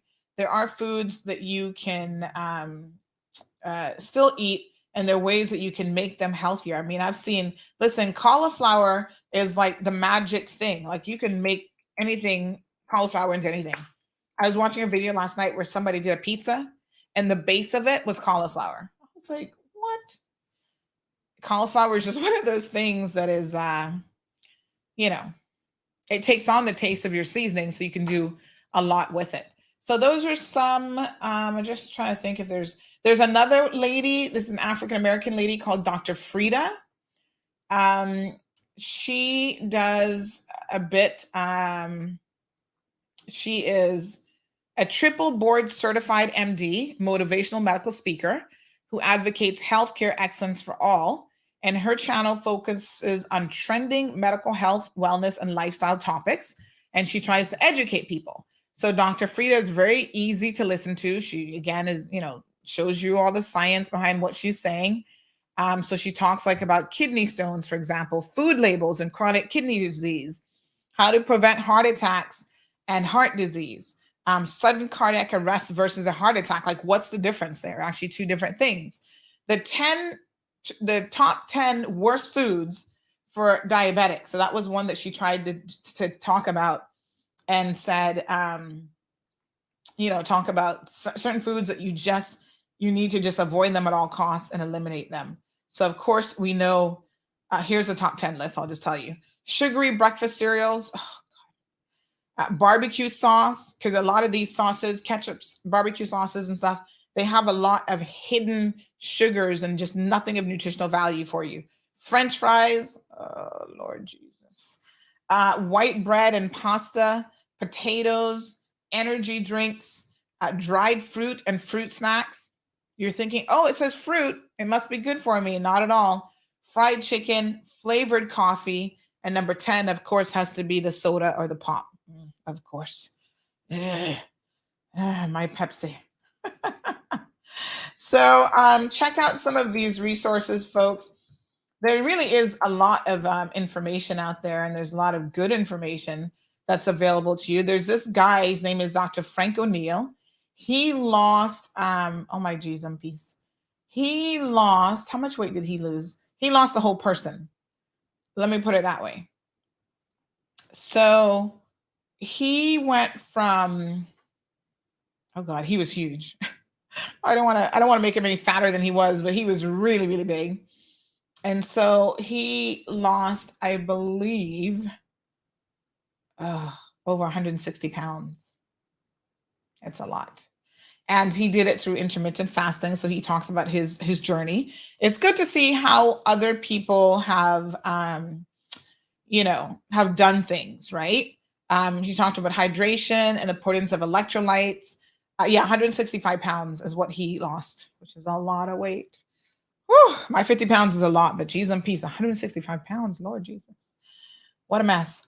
He talks about poor sleep, how that's ruining your weight loss efforts and your health, generally speaking.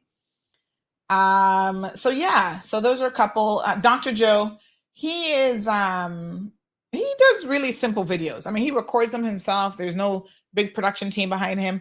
But you know what? I like his simplicity. I like Dr. Joe.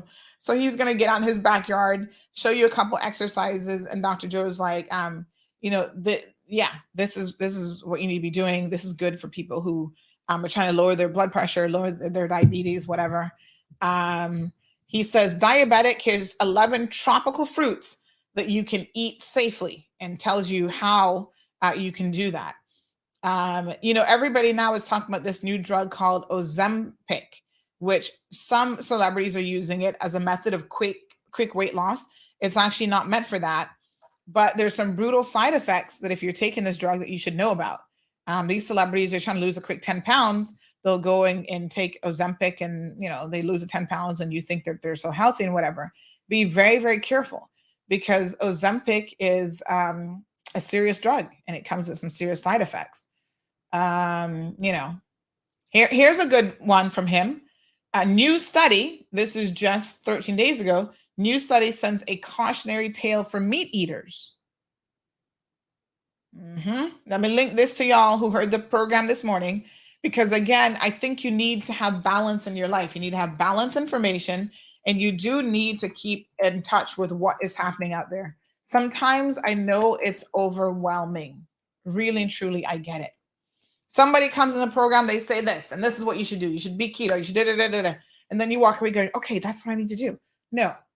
Take the information in, cross-reference it, research it, and then put a little plan together.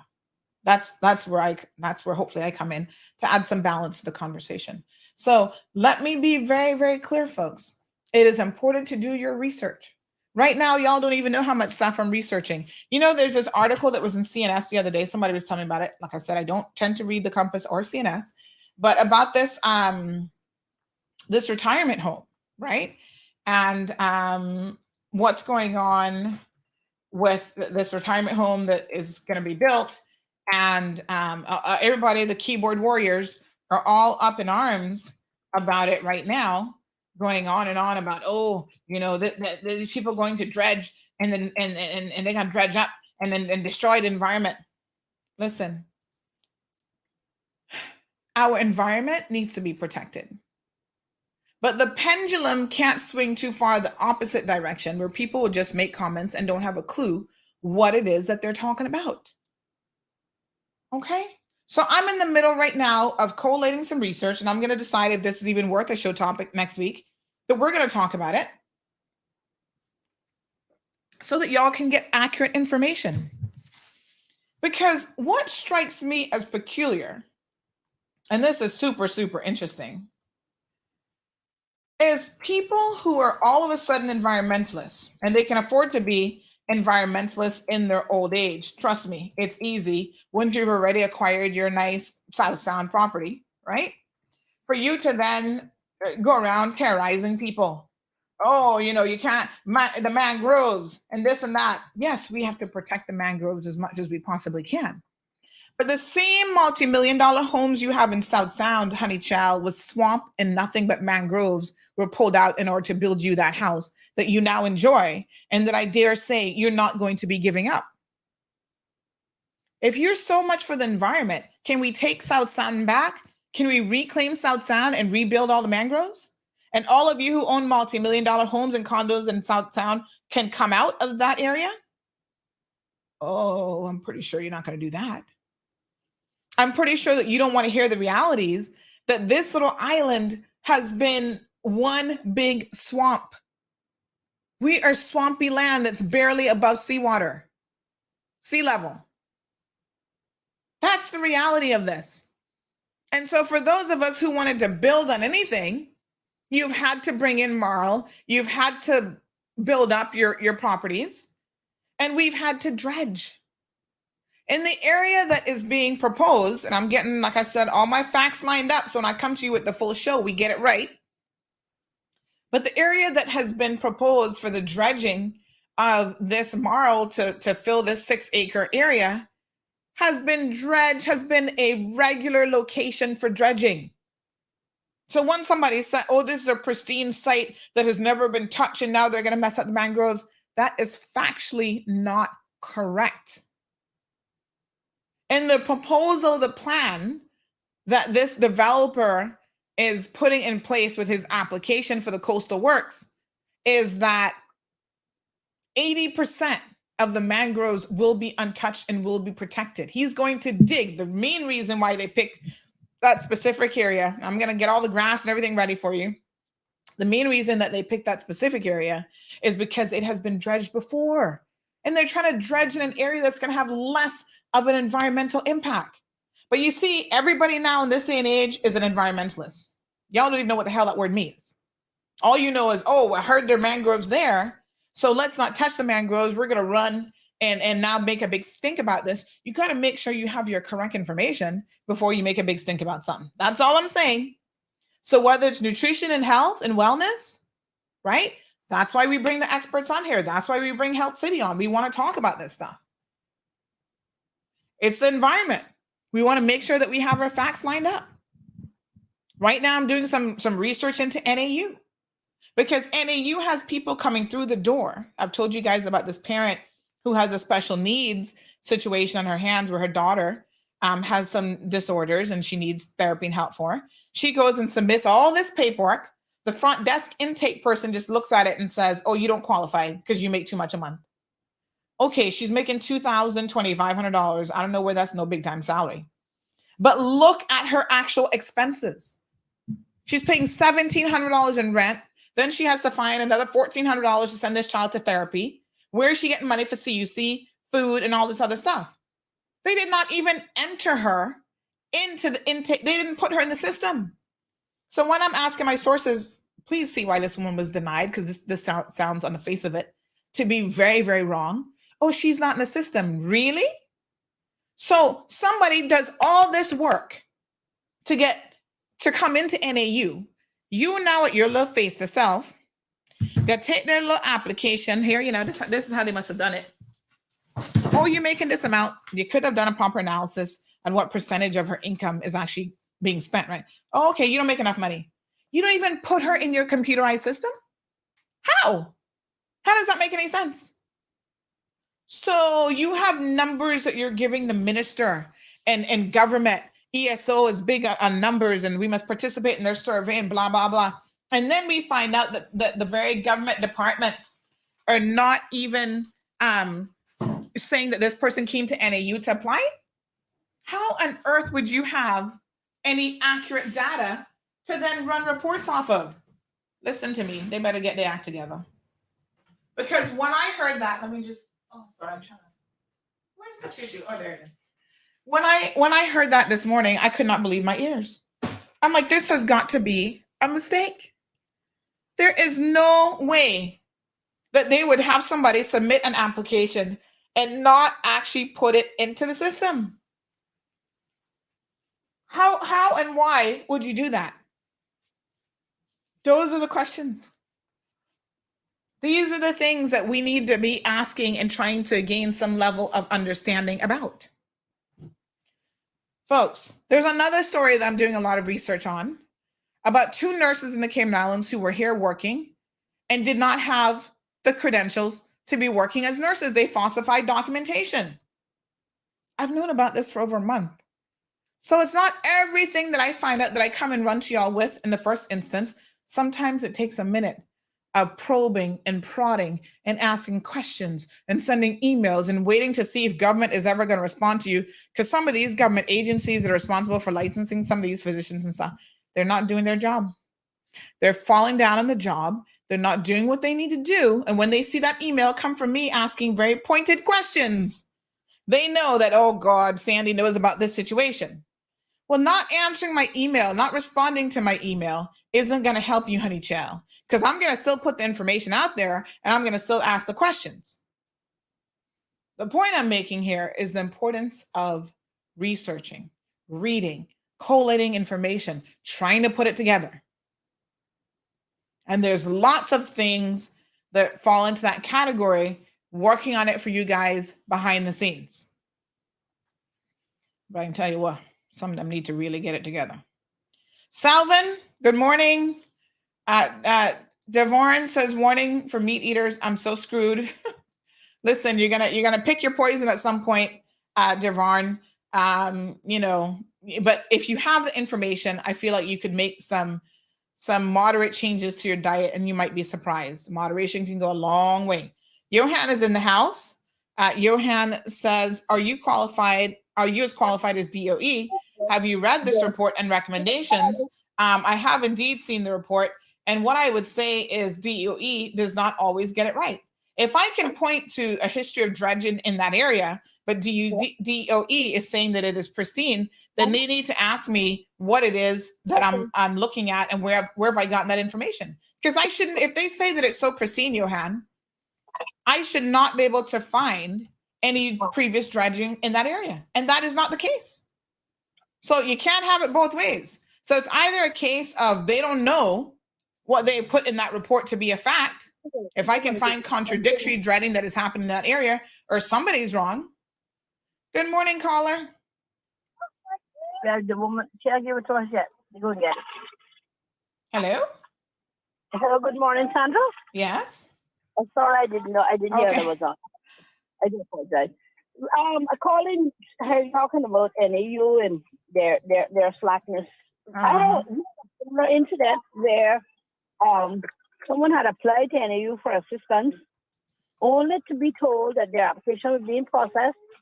When we checked, been over 6 months that it's been processing, and then we got a message from our representative, not called district, I guess they know, told that that NAU said that the application has been waited for approval for months, and they don't know why we didn't haven't got in contact back with NAU regarding the situation.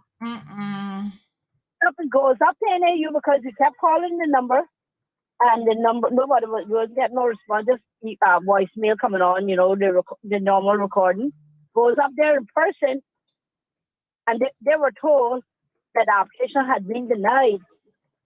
He went there yesterday and was told the application being denied. And the reason why they denied the application, the person doesn't have a job at this time, but because his job title said captain, he was a captain on the water sport, that's what he was. He don't have a job, so that's why he applied for assistance.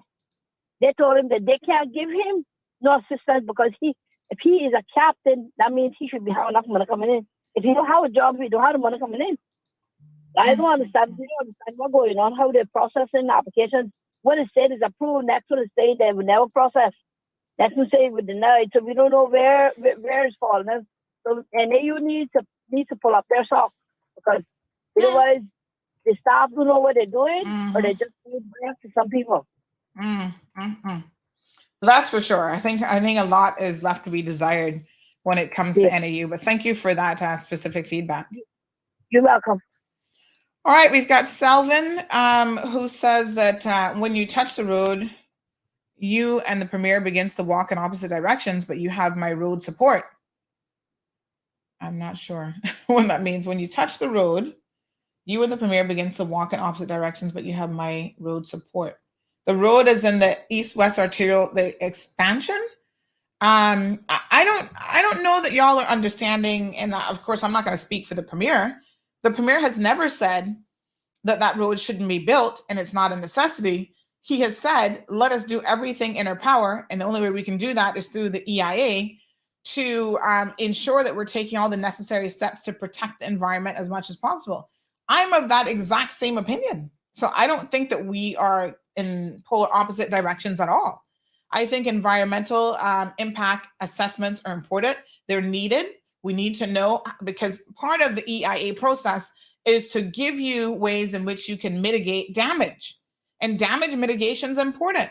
Yes, there are times when you have to take a position that will cause some degree of damage, but if you can minimize that, that has to be done. What I want to say, though, in terms of, everybody who wants to now call themselves an environmentalist and environmental activist, is these people, and you're going to do yourself a disservice, because you have people who are environmentalists who are not educated whatsoever on the topic. And so they're like, oh, run the road down by Pedro, blah, blah, blah. I mean, they have no clue what it is that they're even talking about, right? But they're the type of people who are going to come to me in my property and tell me I can't build something because there's some indigenous cockroaches living under a rock in Lower Valley. Like, they're going so far the other way, as with most conversations, you're going to start to have a kickback from not just big developers, but everybody in Cayman, homeowners and other people who are like, WTF, like, seriously?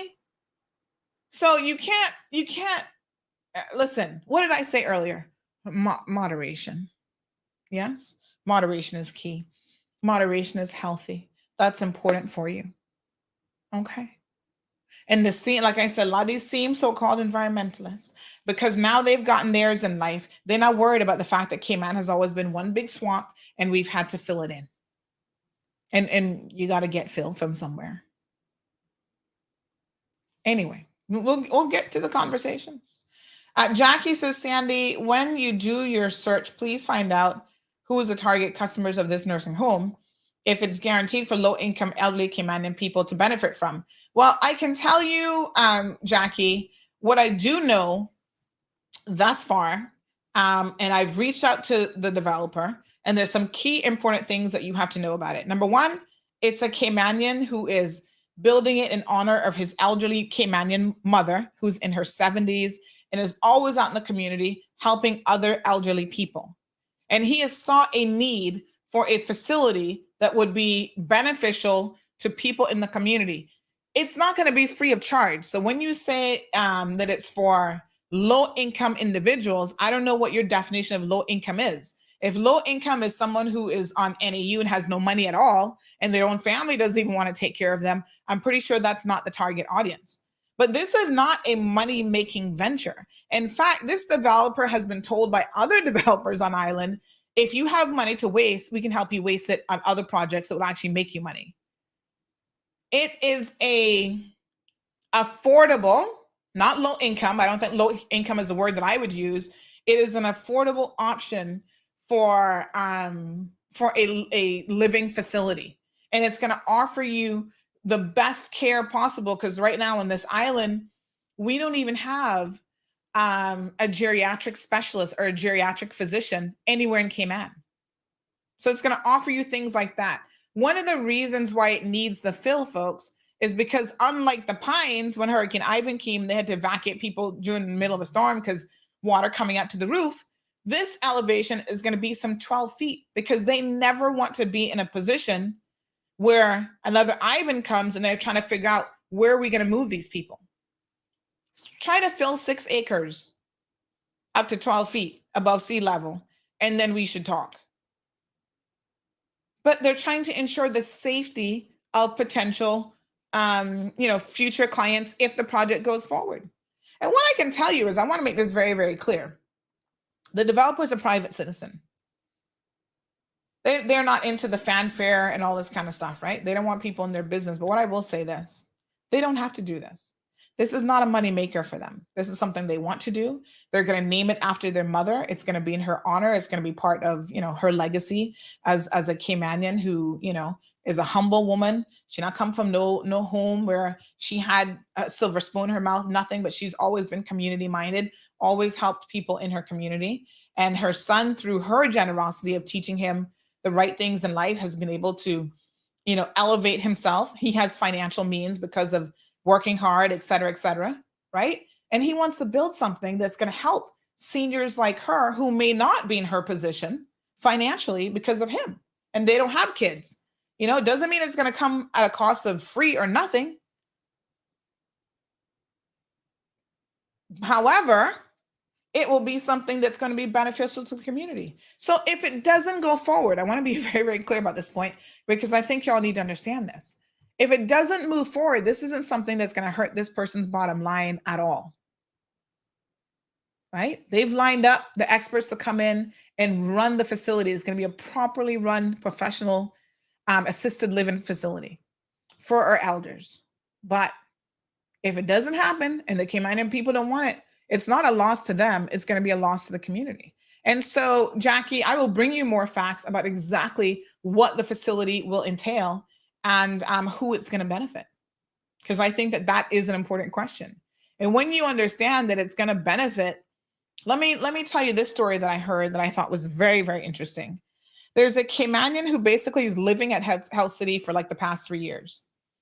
He has a chronic situation, nowhere to go, nobody to care for him, requires around the clock healthcare services that's not available to him. They can't put him in the Pines, blah, blah, blah. He's lived in a hospital for 3 years. A Caymanian, one of our own people. And that means that he's taken up a hospital bed that other people who need urgent and emergency care should be getting that they can't get. And this is a growing epidemic, even at Georgetown Hospital. There are people who, because they have nowhere else to go, are going to HSA, right? They just need proper care, proper medical professional care, but around the clock, at home, whatever, they can't get it. So they're going to the hospital and staying at the hospital. We don't have a plethora of hospital beds to be allowing that situation to happen. And those urgent needs, those urgent and ongoing cares, care will be something that grows with time. And that's not what a hospital is really designed for. So assisted living facilities have their place, and the Pines is just really not cutting it. So people may want options. We have a large percentage of our population that's elder, by the way. Jess says, no, that's no mistake. If I told you about another story, you would say truth is stranger than fiction. NAU needs an overhaul like you wouldn't believe. It's sad because I've heard some stories, Jess. I mean, I know of another person, she listens to the program all the time. Back in the day, she needed just health insurance coverage for her and her kids. And can you believe that NAU had approved her, and they did not even bother to let her know that she was approved? 6 months later, they're like, oh, you need to come and reapply and update. And she's like, what? For 6 months, her and her kids had no insurance coverage because NAU had approved it and never bothered to tell her that they had approved it. Now, y'all know, folks, that is pure slackness. There's absolutely no other way to describe that. But they didn't get the benefit of those services for 6 months because NAU and their communications is just really, really poor. Ugh. Nathan says NAU helps who they wish or who they want to help, just like who knows you. That's how Cayman running now. Very, very sad. El Ray says, I didn't think he means a road in that sense. Well, then I don't know what Selvin's talking about. I'm confused. Anyway, folks, we are out of time. I do have court today, so I do want to end the program on time. Denny says, hashtag indigenous cockroaches. Yeah, honey child. I'm telling y'all, oh, you got snails on your property. Yeah, the snails we don't want. Or you got cockroaches. You can come take the cockroaches, please. I mean, that's just how ridiculous I feel like the whole environmental movement is going. And it's not that I'm not for the environment, God knows, but moderation. You gotta rein it in a little bit. Oh no, we didn't even have time, Anthony, to talk about Miss Cayman. We'll leave her and her ridiculousness until Monday. She's so immature, it's just unbelievable. Anyway, we'll leave her until Monday. Dean says a nursing home for elderly is a good gesture. And, it's more than that. It's about having it ran in a professional way and that it's going to benefit the good people of the Cayman Islands. Even if it's just a portion of the population, we have nothing now is the problem that anybody would really want to move into in terms of a long care facility, a retirement home, those types of options. Yes, folks, I appreciate you tuning in to the program. Have yourselves a fabulous weekend. Don't forget Capella's this weekend. Go out and enjoy yourselves some nice music on Saturday. What else is going on this weekend? I don't know, but go out, be safe. Don't drink and drive. Now, I don't want to hear no accidents because of drinking and driving. Look out for your fellow man, your neighbors. We're all Caymanians, residents, expats here. Everybody live better together and have a fabulous weekend. Thank you for tuning in to another episode of The Cold Hard Truth on Bobo 89.1 FM. Cayman's #1 talk show is live weekdays from 7:30 a.m. Never miss an episode again. Watch anytime on CMR's Facebook and YouTube channels for the latest show episodes. Don't forget to follow us online on our social media channels. And visit CaymanMarlRoad.com for all the latest news and community happenings.